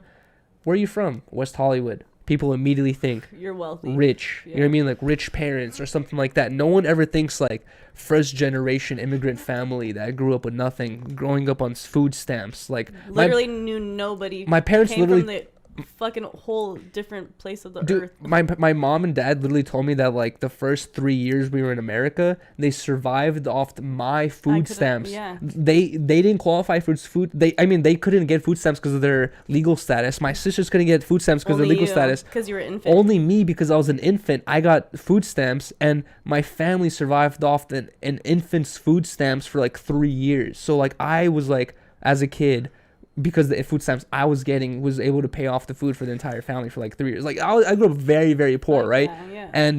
And the only reason why I was able to, why we were able to move to Hollywood is because, bro, it's such a long story. But basically, at the time when my family moved out of Russia, Russia was not letting anyone move out of Russia. Like you could not leave no matter how rich you were. But Russia had a weird lottery where everyone in Russia could enter. Literally, like millions of people are entering this. Very, very, very, very small chance of winning. People would enter this, and if you win, you get a visa for you and your family. My fucking dad won this visa, and he took me and my whole family to America. And when we came here, we had one cousin who lived out here, right? And our cousin had moved apartments, and he gave us he like re-signed the old apartment to us, and that's the apartment we've been living in for like 25 years. The same apartment. You know what I mean? It's like, nice. And I literally like it kind of like irritates me a little bit when people are like, yeah, you grew up in West Hollywood and you're white, so you're privileged. It's like, no, bro. It's like you don't understand. Like, bro, I remember I had a couple like embarrassing, like a lot of embarrassing moments, bro. Like I remember when I was in elementary school, there was like a couple like school activities that would take place where they would be like, oh, to partake in the school dance, you have to drop $4 or $5. You know what I mean? Like, and you get to partake in this dance. I remember multiple times, like 10 plus times, I would come through to these things with like dimes, pennies, nickels, and quarters and $5, and I'd like come through, drop it on the table, and they'd be like, all right, for sure. And like I didn't think about it. I didn't really care at the time. I was just like, yeah, it's money. But then later on, I realized like all my other friends are paying in $5 bills. You know what I mean? Like I'm paying in dimes, quarters, nickels, and like all this, all this other shit. I'm like realizing like, damn, like my family was like scrounging up money to have me have these experiences. You know what I mean? Like, which is like really. And that's why I really fuck with my family too. Like on my parents, where it's like I saw a lot of other families that had the same financial circumstances as me, if not worse. And guess what? Their parents didn't care. Yeah. And their parents were like, nah, I'm finna buy a 40. I'm finna buy some weed. I'm gonna buy some drugs. Who cares about my kids' dance? You know what I mean? Like, and I was lucky enough to have parents who cared, who were like, we're gonna go out of our way to do shit. You know what I mean? And it's like, and like, do you realize this shit that like a lot of people have the same financial circumstances, but sometimes they don't have like people who care as much. And that's where it's like, I may have had like a crazy family life, but they really went out of their way to make sure I had like some sort of experience as a kid. You know what I mean? Yeah. I mean, I am very lucky. Like, I feel like sometimes I was very, like, as a kid, like, I felt like my parents didn't have a lot. But my dad was the same as you. First generation Mexican. His parents were immigrants, like, just trying to, like, make a life for themselves in America. My grandpa was a landscaper, didn't have shit. And, like, my dad would tell me, like, my grandpa would sneak him into the people's places he would be working at so they could go swim. Mm-hmm. Or, like, he wouldn't sneak him in, but, like, the people he was working with, they would allow it. Cool. Yeah. And, like, he would let them go in. And, like, all the, like, random little things like that. Like, my grandma would make him, like, little bean burrito. Like, he would just be like, my grandma used to make me just like little tiny bean burritos for breakfast, and that's what I would have for breakfast on my way home, like like little tiny bean and cheese burritos, because that's what they could afford. Like, no, yeah, 100%. You know, like just like the random things like that. Like, I never was affected by that. I'm very blessed and lucky, but like just to hear their struggles, I can feel like you can relate to him. Dude, you know what's crazy is a while ago, I was like, I went to go stop by my parents' apartment or whatever, and I was like hanging out with them, and I see this one blanket, and I brought it up to my parents. I was like, damn, we've had this blanket forever. We've had it as long as I could, like, as I can remember or whatever. And my mom was like, oh, you know what's crazy? She's like, when we were taking the airplane to first move to America, we had to take like multiple flights where we had like a 3-hour layover, I think they said that they were originally gonna have a 3-hour layover at some sort of area, but it extended to like an 8 to 10-hour layover where we had no money to get a hotel or a house or like or something like that, so we just had to sit at this airport for 10 hours, right? And my parents said that like it was late at night, so me and my sisters were like sleepy and we wanted to sleep, so we went to sleep on the airport, and we just fucking like literally just like went to sleep on some benches, and they put some sweaters over us, and some airport employees like walked by and they were like, oh, like we got some blankets, we'll give you some blankets or whatever, right? And that's the same blanket my parents still have to this day. And I was like telling my mom, I was like, damn, we had these blankets forever. She's like some airport employee gave this to us like 25 years ago and we still have it to this day. I'm like, bruh, that's fucking crazy, dude. See, that's what I like about your family is they keep on. That's why I'm a hoarder, though. I know, but you guys have like the random memories like that. Memories like that. But that's why I'm a hoarder, bro. Like I know you need to differentiate. Yes. There's been multiple times where I'm like, I'm going through my stuff in front of Riley. For example, recently I was going through this DVD collection I had, right? Yeah. And these are just literally DVDs with DVD cases with nothing written on them that makes them anything special. They're just DVDs, right? And I was going through all these like 20s or 30s of stacks of DVDs I had, and I was telling Riley like, I watched this with my sisters. I watched this with my parents. I watched this with my mom.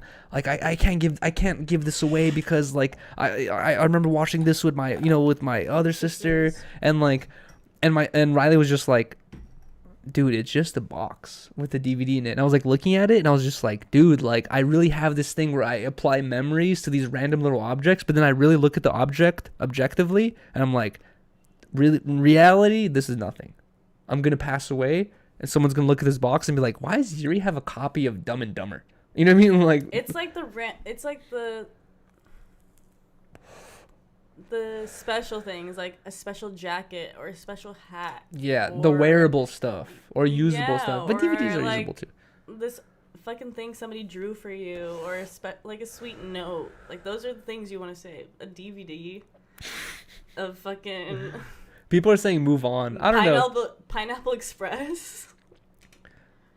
Who wants smoke in the chat? Blazzy's having beef with people in the chat, but people are saying move on. I don't know. I like this conversation we're having because I don't know. It's like everyone has these sentimental feelings, and honestly, I've been having this thing, especially with our situation recently, where we don't have a lot of storage space. Where I've really been like looking at stuff, and I'm like, bro, why am I keeping this? For example, one of the craziest examples I have is this magnifying glass lens I have that it's supposed to be a replaceable lens for a magnifying glass, but I don't have a magnifying glass. I just have this lens. I forgot how I got this lens, but I've had this shit since childhood and I can't get rid of this thing, dude. Every time I look at it, I'm like, you love it. I can use this for something. You know what I mean? Like it's just like some sort of like lens where I'm just like, I don't know. I forgot where it's sitting at. It's in the car or somewhere right here, but every time I look at it, I think it's useless. I have no use out of it. It has no value, but I've had this since childhood. I feel weird throwing it away at this point. I'm now just going to keep it forever, I guess. I don't know. It's just a weird lens I have. There's just those random things. I guess. Okay, somebody guys. donated $1.99 and said, can you scroll up to try to find it? You don't remember what they said? Oh, there you go. No, I do, but I just wanted to see who sent it. Starkey Archive, Texas. Would you rather explore the ocean or space? You should answer this first. I think the ocean. Really? Because there's so many weird, random creatures under us where we could really explore like that. Yeah, that's true. It's not too far. I don't know. I just feel like there's a lot more down there where we really don't know. There's just random ass crazy fish that you see, and it's just like, how do these things exist? Like the video you showed me yesterday, that giant ass fish. I'm just like, there's crazier videos I haven't shown you yet. There's that shrimp you showed me that just cuts people. Oh my god, like, bro! Riley did not know about the hammer shrimp. So guys, if you guys don't know about this, there's this shrimp called the hammer shrimp, and okay, so I've been into anime and a lot of like fantasy shows my whole life, and they always show like these effects. You know what I mean? Like Naruto was able to make a power ball, Dragon Ball Z was able to make like a fucking power energy ball that shoots or whatever, right? And you always think like this is fantasy. There's nothing in reality that's like real like this. I've noticed, bro, I'm 27, about to be 28 years old in like a month, less than a month now. But in my about 28 years old of life, I've realized that everything I've seen has some sort of reference to reality. There's always, no matter what you see, no matter what art or fantasy or fictional movie you see, there's always slight little references to the reality that the fucking writer or artist has seen in their personal life. You know what I mean? For example, Pokemon. Everyone thinks like of Pokemon as some magical creatures, right? The creator of Pokemon was a bug collector. He liked to collect bugs, and Japan has a lot of big forests. Japan has a lot of unique bugs that are only unique to the Japanese forest area, right? And the creator of Pokemon basically created a story that was based off unique bugs, right? And it slowly evolved to animals and all this other shit. But if you look at Pokemon, it's like it's based off reality, right? It's like it's based off these creatures, these magical creatures that have these weird abilities in life. But anyways, there's this thing called the hammer shrimp that literally has like an unrealistic ability where it's this shrimp that's like this big, it fits onto your hand, it's super tiny, but it has this like one fist where it has this one action. All it does is this, you know what I mean? But the muscle that does that, it moves so fast that have you ever seen jet planes that go through the sky and they break the sound barrier? Have you ever seen that? Like when a jet goes through through like the air and it breaks the sound barrier, first you see like a puff of smoke, silence, you don't hear anything. 20 seconds later you hear goof, and then it catches up, right? Because they're moving faster than sound can move. Yeah. Light moves faster than sound or whatever, right? So you see the fucking plane break the sound barrier and then you only hear it 20-30 seconds later. This shrimp's fucking hammer is able to break the sound barrier, dude. Like by the time it hits you, it's moving so fast that it warms up the air around it and it makes it hotter than the sun. So the when it hits you, not only is it super hard, but it's literally like lava fucking touching you. You know what I mean? Like it's so fucking hot. And the shrimp is so tiny that you expect it to have no effect on you. I showed Riley a video where the shrimp punches through a guy's brand new rubber boot, right through his sock, super thick ass sock, and it punctured a hole through his leg where he was like gushing blood. And he's like, holy fuck, like this is the power of a hammer shrimp or whatever. And like, dude, like that shit's cool to me. You know what I mean? That stuff like this exists. It's real. Blasi, you know what I mean? Live dropped a bag $20. They said I don't donate SMH. Wow. Thank you so much, Blasi Live, for dropping the 20. One more shot? All right. Let's go. And then we'll end it off? To cook? Okay. I'm starving. I'm starving too, guys. We're 1 like away from 400 likes. If you guys are just joining the stream right now and haven't dropped a like yet, please drop a like. Huge thank you to Blasi Live for dropping the fucking $20. Thank you so much. Blasi, by the way, guys, streams on Twitch under Blasi Live on Twitch. I will be joining the stream, I think, tomorrow for Monday. I didn't tell you yet, but I think I'll be joining the stream tomorrow for Monday. Huge shout out to Blasi for that donation, man.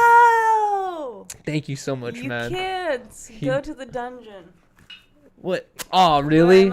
Oh, wow. Yeah, I have to ask Riley for permission first. Must not go to Blasi. I've seen the way you look. Yo, bro, instantly we're at 458 likes. Thank you guys so much. Please, if you haven't already, please drop a like. Oh my. What the Blasi Live dropped a bag $80. Chat, I never wanna hear y'all talk down on me. What the fuck? Blasi just dropped $80. I owe Blasi $52. So now I owe now we're never gonna hear the end. I know not. Bro, now we're never gonna hear the end of this shit, dude. Thank you so much, Blasi. What the? You just dropped $80, bro. How many shots do we have to take? 2 more or 1 more? I'm dying. I'm taking 1 more after this, bro. That's $100. That's Cheerio. Don't play with bro. Shout out to fucking Blasi. Thank you so much, man. Oh, hold on. Can I do this one-handed? Oh, that was okay. That was terrible. Bro, what? Oh no! I should have waited first. Fuck. L. Okay, you know what? It's fine. It went perfectly on the table. It's not. God damn it, dude! I should have waited to open it. Now he spilled juice everywhere. Fuck. Thank you so much, Blasi. I dropped my phone on the floor. I got oh yo, the paper towel's right there behind the monitor. Ay. I hate being sticky. It's one of my worst feelings. It's one of my worst feelings. It really is. Don't you hate being sticky? Yes. It sucks, bruh. It's one of my worst feelings. It is. Oh my god. Thank you so much, Buka bro. Buka dropped a bag $9.99 through Super Chat. Thank you so much for that $10 donation, man. Thank you so much, bro. That was from Buka Buka. Thank you so much, Buka Buka, for the 10. Okay, let's take these shots. Thank you so much, Blasey, once again. Fuck, bro. I can't believe I just made that whole mess. Shout out to you. 2? Are we making a steak dinner? We might have to order something. Yes, it's late, dude. It's late night. It's Cheers. fucking late already.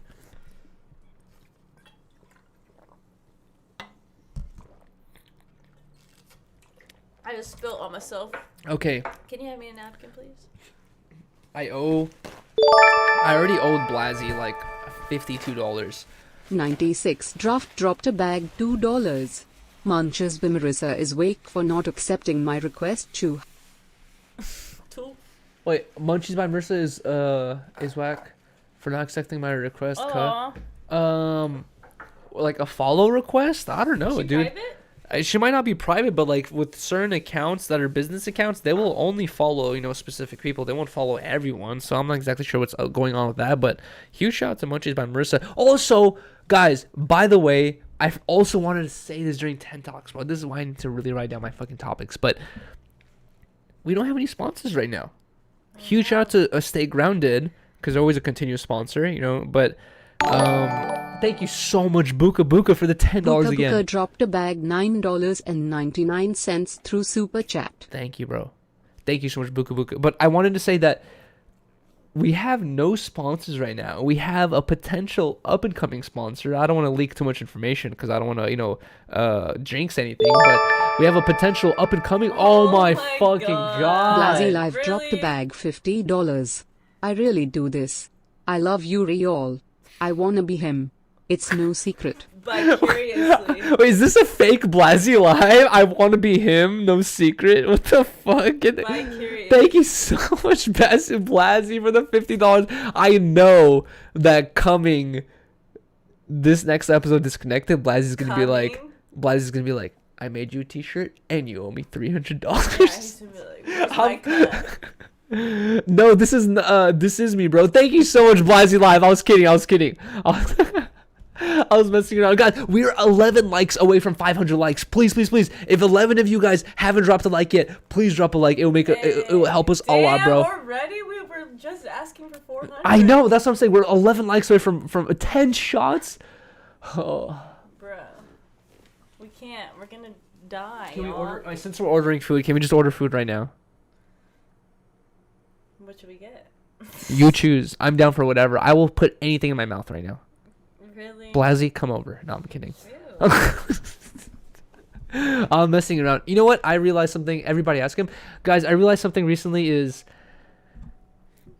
I'm not making no more gay jokes.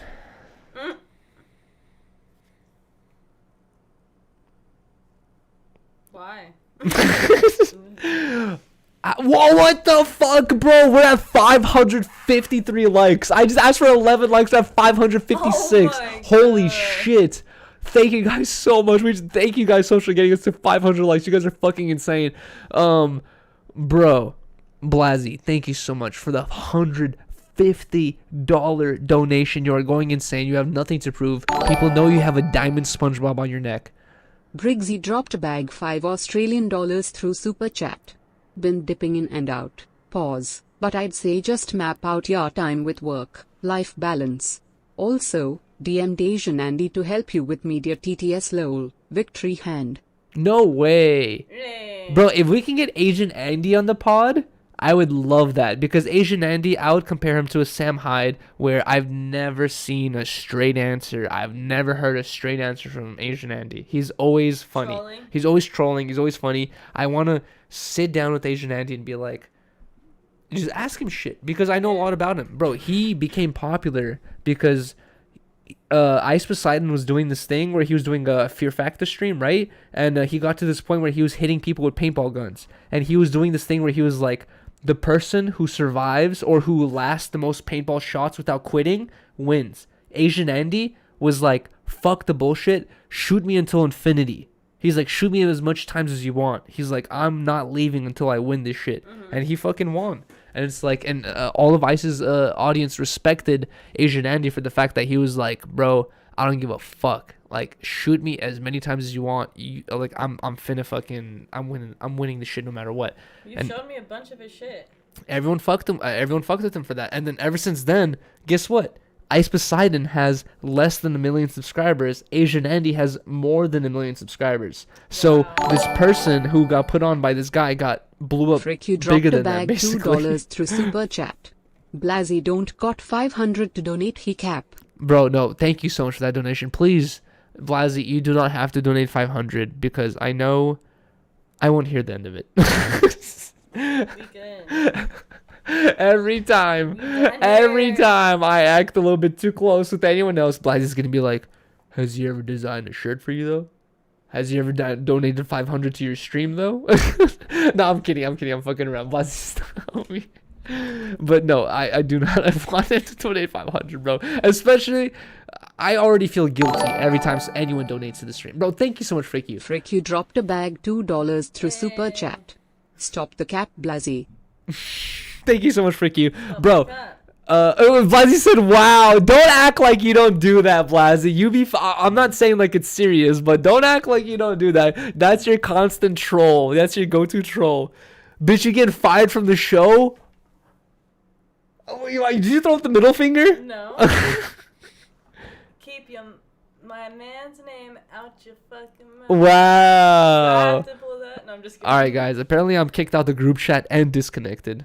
I'm just kidding. Bye. At least I did see a meme like that, and I sent it to Yuri, and I was like, oh my god, this is hella funny. Imagine the next 10 talks. Riley's like, babe, you're not fitting the cut. You got to get out.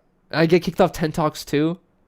No, more like me get kicked off. I'm gonna have to start streaming on Game Boy after this shit. I get kicked off. Blasey's in the pink chair. Shut the fuck up. Or Toke. Blasey or Toke will never take the pink chair. Get out of here. I'm gonna go use the bathroom real quick. We have to take another shot though, or at least I will. For the $150 dono? See, this is where we're gonna be forever indebted. Wait, you have to order food without leaking our address. LMAO, Riley, you too funny.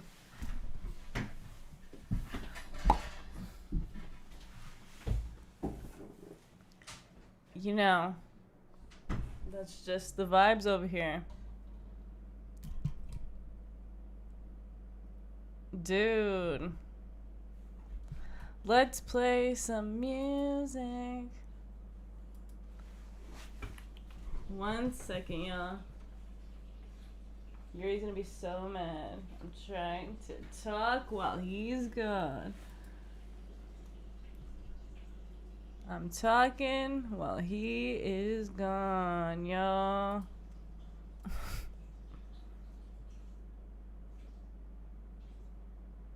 Oh my god. Baby Stone Gorillas? Okay, what happened? What? Nothing. I was gonna know play what I thought music. What?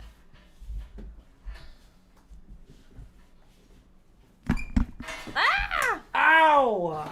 Are you okay? The new cartel music. I literally picked up my nail, dude. I don't want to say I broke my nail. It sounds girly. Wait, what are you playing? No, get Zoe Osama off the thing. It's not copyright. Did you check? I know. I know. It's on No Jumper. No, No Jumper is can copyright us because they're a huge channel. Wow. House. If they copyright us? I hope he should. Dropped a bag $2 through super chat. Cheers, let's take another shot. I hope you're happy because now you got the whole podcast demonetized. Now I have to cut that out. No. I do because guess what? House Phone copyrighted our one of our podcasts. Well, we're supposed to cut off the after show streams anyway. Yeah, and we don't because Well, we're busy Well, we should. or you're sleepy. No. You could just cut it right after. What are we You gonna get for food? I don't know. No, you distracted me. Okay, I'm down for whatever. Like I said, I'll put anything in my mouth. You respect your girl, bro. Bro, we just hit 600 likes. Thank you guys so much. We were just at 400. Super chat.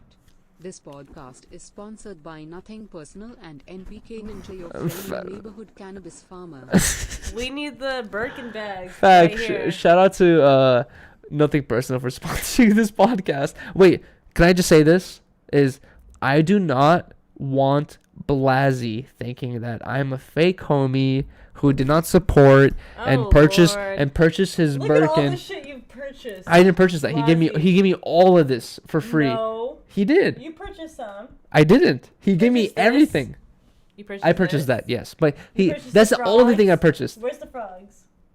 You purchased No, I that? didn't. He gave me the Oh, frogs. I thought you purchased that. That's the only thing I purchased. He gave me everything for free. No, you got you got this. You purchased that.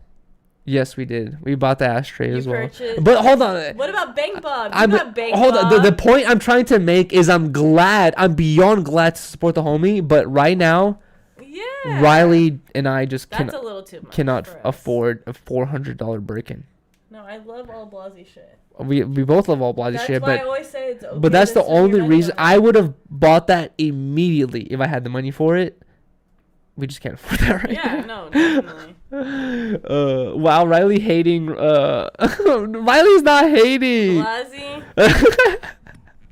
I saw your hate on the fucking meme earlier too. So. It's not hate. Shots fired. Wow, it Shots is. fired. It is not hate. It's an open battle. It's an open battle now. Wow, now it's Blasey versus Riley. Blasey Messi. Bro. I saw your comment. Don't think I don't look. Really? Mm-hmm. Oh my god. Well, Blasey Riley beef. I guess so. You guys have to have a boxing match. Wow, you're two true loves. Oh, shut the fuck For the up. love of Yuri. Wow. Exactly. I said Blasey's gonna end up on the I hate this, bro. I can't. Bro, you know what's even weirder is that comment where people are saying like, Blasey will be at my house at like 3 a.m. where I'm like literally knocked out asleep in the other room. When him and Yuri are doing God knows. shut the fuck up. Don't tell Pollard that. That's a secret. That's what I told him. I said that he's Shut up. cheating on him. No, I'm not. Okay, I tried backing up Riley and this is what I get. Yeah, right. What did the comments say? It was like, this is where I don't live vicariously through Yuri. This is where I don't live vicariously by Yuri. That's him being funny. Whatever. Oh my! Oh, we both know that I'm not living in your dungeon. I don't care. Squeak on it.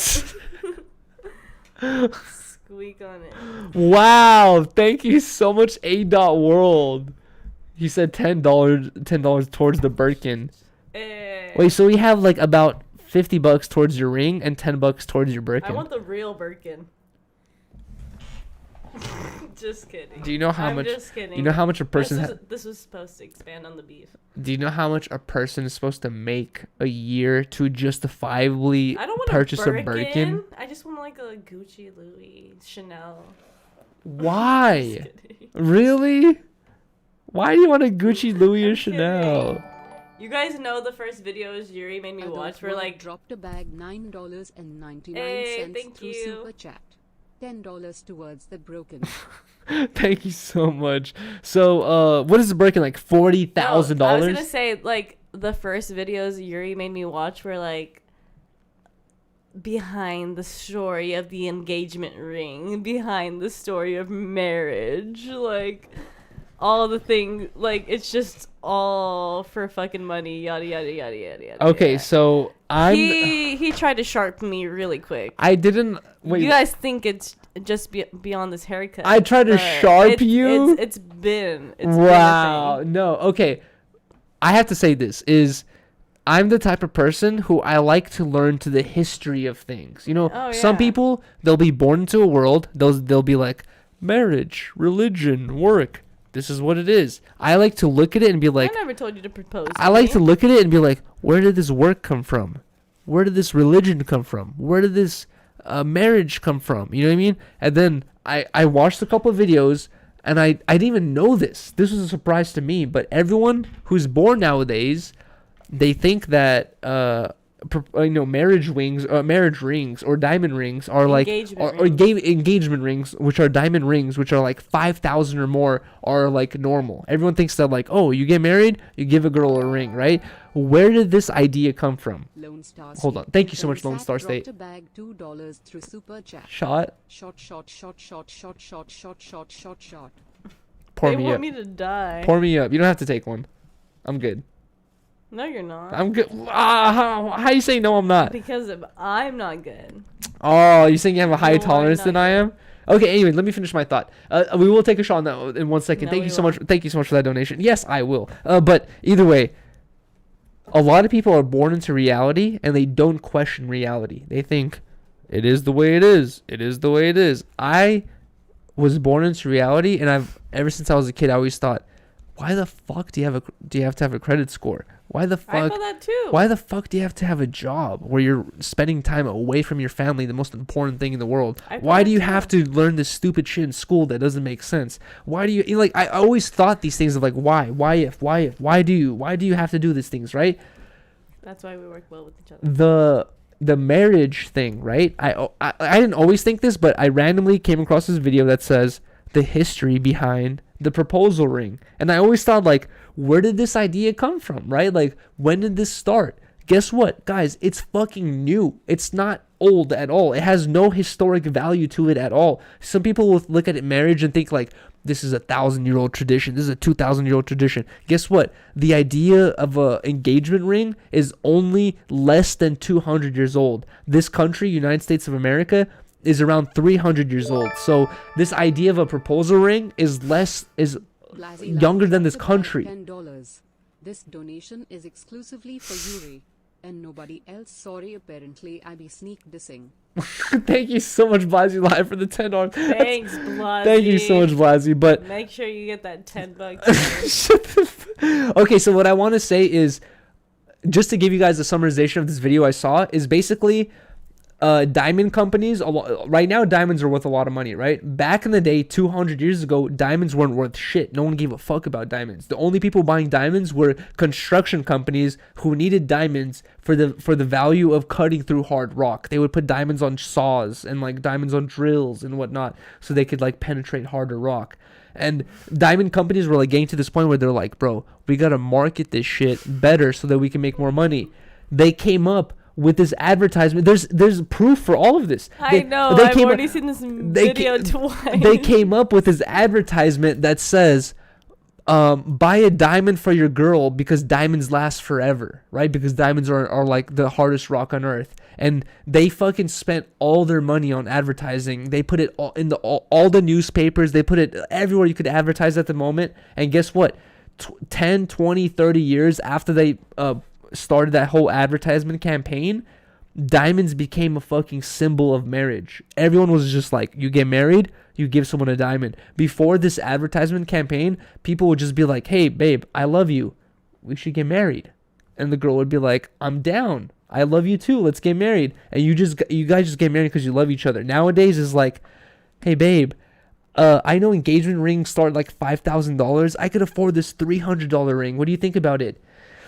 Nah, I'm good. You know what I mean? Like, I want to get married to a richer guy. You know what I mean? Like, it's like that. That's what it started to fucking become. I'm not saying that's how you are, but like that's what it's kind of started to become, where it's become materialistic. It's like people aren't getting married because they love one another. They're getting married because they see the financial benefit. They see the career benefit. They see all these other benefits beyond the fucking love in it. You know what I mean? And guess what? The diamond industry is to blame for this. And just by purchasing diamond rings, you're playing into this fucking thing that's fake. But you want a diamond ring. Yeah. So does every girl. And that's how good that advertisement campaign is. Because it's sparkly and every girl likes glitter. And guess what? The dude who came up with that advertisement campain, he's already dead. Worms are eating his body right now. Well, thank Barbie and thank Bratz dolls, because every little girl likes glitter. Really? I'm a Sharpie right now. Oh my god, bro. But anyways. And you're going to Sharpie. All that glitter is not gold. A broke talks. A brass ring. Solid breast. Little miss. Jungistron dropped a bag $4.99 through Super Chat. Another exclusive donation to Yuri. Jenga strong. Baby, you heard Got that? you. 15. $15 the straight mi- to me. Got you. You don't get a dime. I'm kidding. Anyways, But what's she bring to the table? what did you think about the diamond video that I showed you? Like, did it make you think differently? No. I already told you before you made me watch that video, it's not going to change my mind. I know it wouldn't. But it's interesting, right? How they can okay. Done. It's like the death thing. Like when you die, it's super expensive to fucking bury you. Dropped a bag $2 through Super Chat. Blazier real one. Y'all keep on grinding. Thank you so much for that. And facts, Blazzy is a real one. Thank you so much for that, Lone Star State too.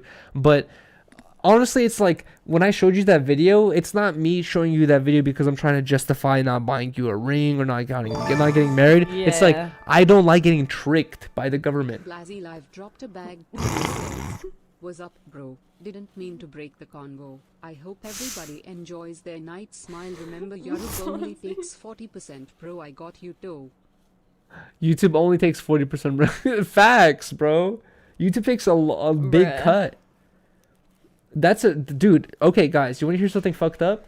Is when I ended the 72-hour stream, I looked at the thing and it said close to $7,000. You guys want to hear the honest truth of how much we made from that 72-hour stream after YouTube's cut, after all the chargebacks and whatnot?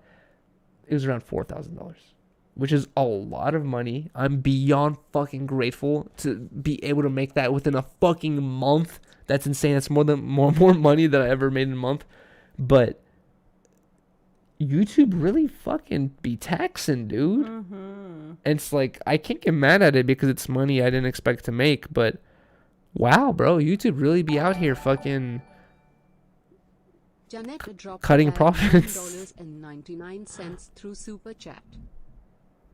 Thank you, bro. Thank you so much for that $10 donation. Thank you so much, Cannabis King, for that $4.99 donation. Thank you so much, Jeanette A, for that $10 donation. Thank you guys so much, man. Thank you guys so much for supporting the fucking podcast. Oh, really? Cannabis King dropped a bag $4.99 Hey. through Super Chat. Pour me up, babe. I know you're good. 1 second. 1 second. After I make this Announcement? Yes. Are you gonna tell them? Why'd you grab your just stomach? kidding. What the fuck, Everybody dude? always says that. That you're pregnant? Yeah, right. Would you want to have a baby with me? Shut up. This is where I got annoyed with you like 2 streams ago. Really? Am I having a baby worthy? Yeah. My baby would be so stupid. Your baby would be so cute. Bruh. I seen you as a baby. Yeah, you know how dumb I was as a kid? And I was dumb too. Bro. But they'll be so adorable and funny. I know. They'll be dope as I don't want to hell. jinx anything, but I have a feeling that our kid is going to hate me. Why are you saying Not only okay, hate me- let's not talk about this. This is sad. Wow. I'm a thanks. terrible. I don't know. Don't say that. I am not good with teaching stuff. Babe, don't say that. So dropped a bag $2 through Super Chat. $4,000 you can afford 10 of Blaze's bags. Collision. Wow. Okay. Roscoe, can I also tell you this is... Thank you, bro. Thank you so much, Roscoe. Thank you so much, Jeanette. Dropped a bag $9.99 through Super Chat. This donation is exclusively for Riley. Get my girl her ring. She deserves it. Hugging face. Hashtag Team Riley. Thank you. $40 on your ring so far. Alright. Bro, what the fuck? Thank you guys so much. you, guys. 133S dropped a bag $10. Yuri, you are standing at the staircase of greatness. I agree with Hosphone. Change the name to Harmonious World YoCX in the chat. Yo, thank you so much, man. I really appreciate that. And honestly, I've been getting, a good amount of DMs from people saying like, bro, what the fuck? Thank you so much, Blazzy Live, dude. What Blazzy the Live dropped a bag $2. Blazzy dropped a bag $1 million through Super Chat.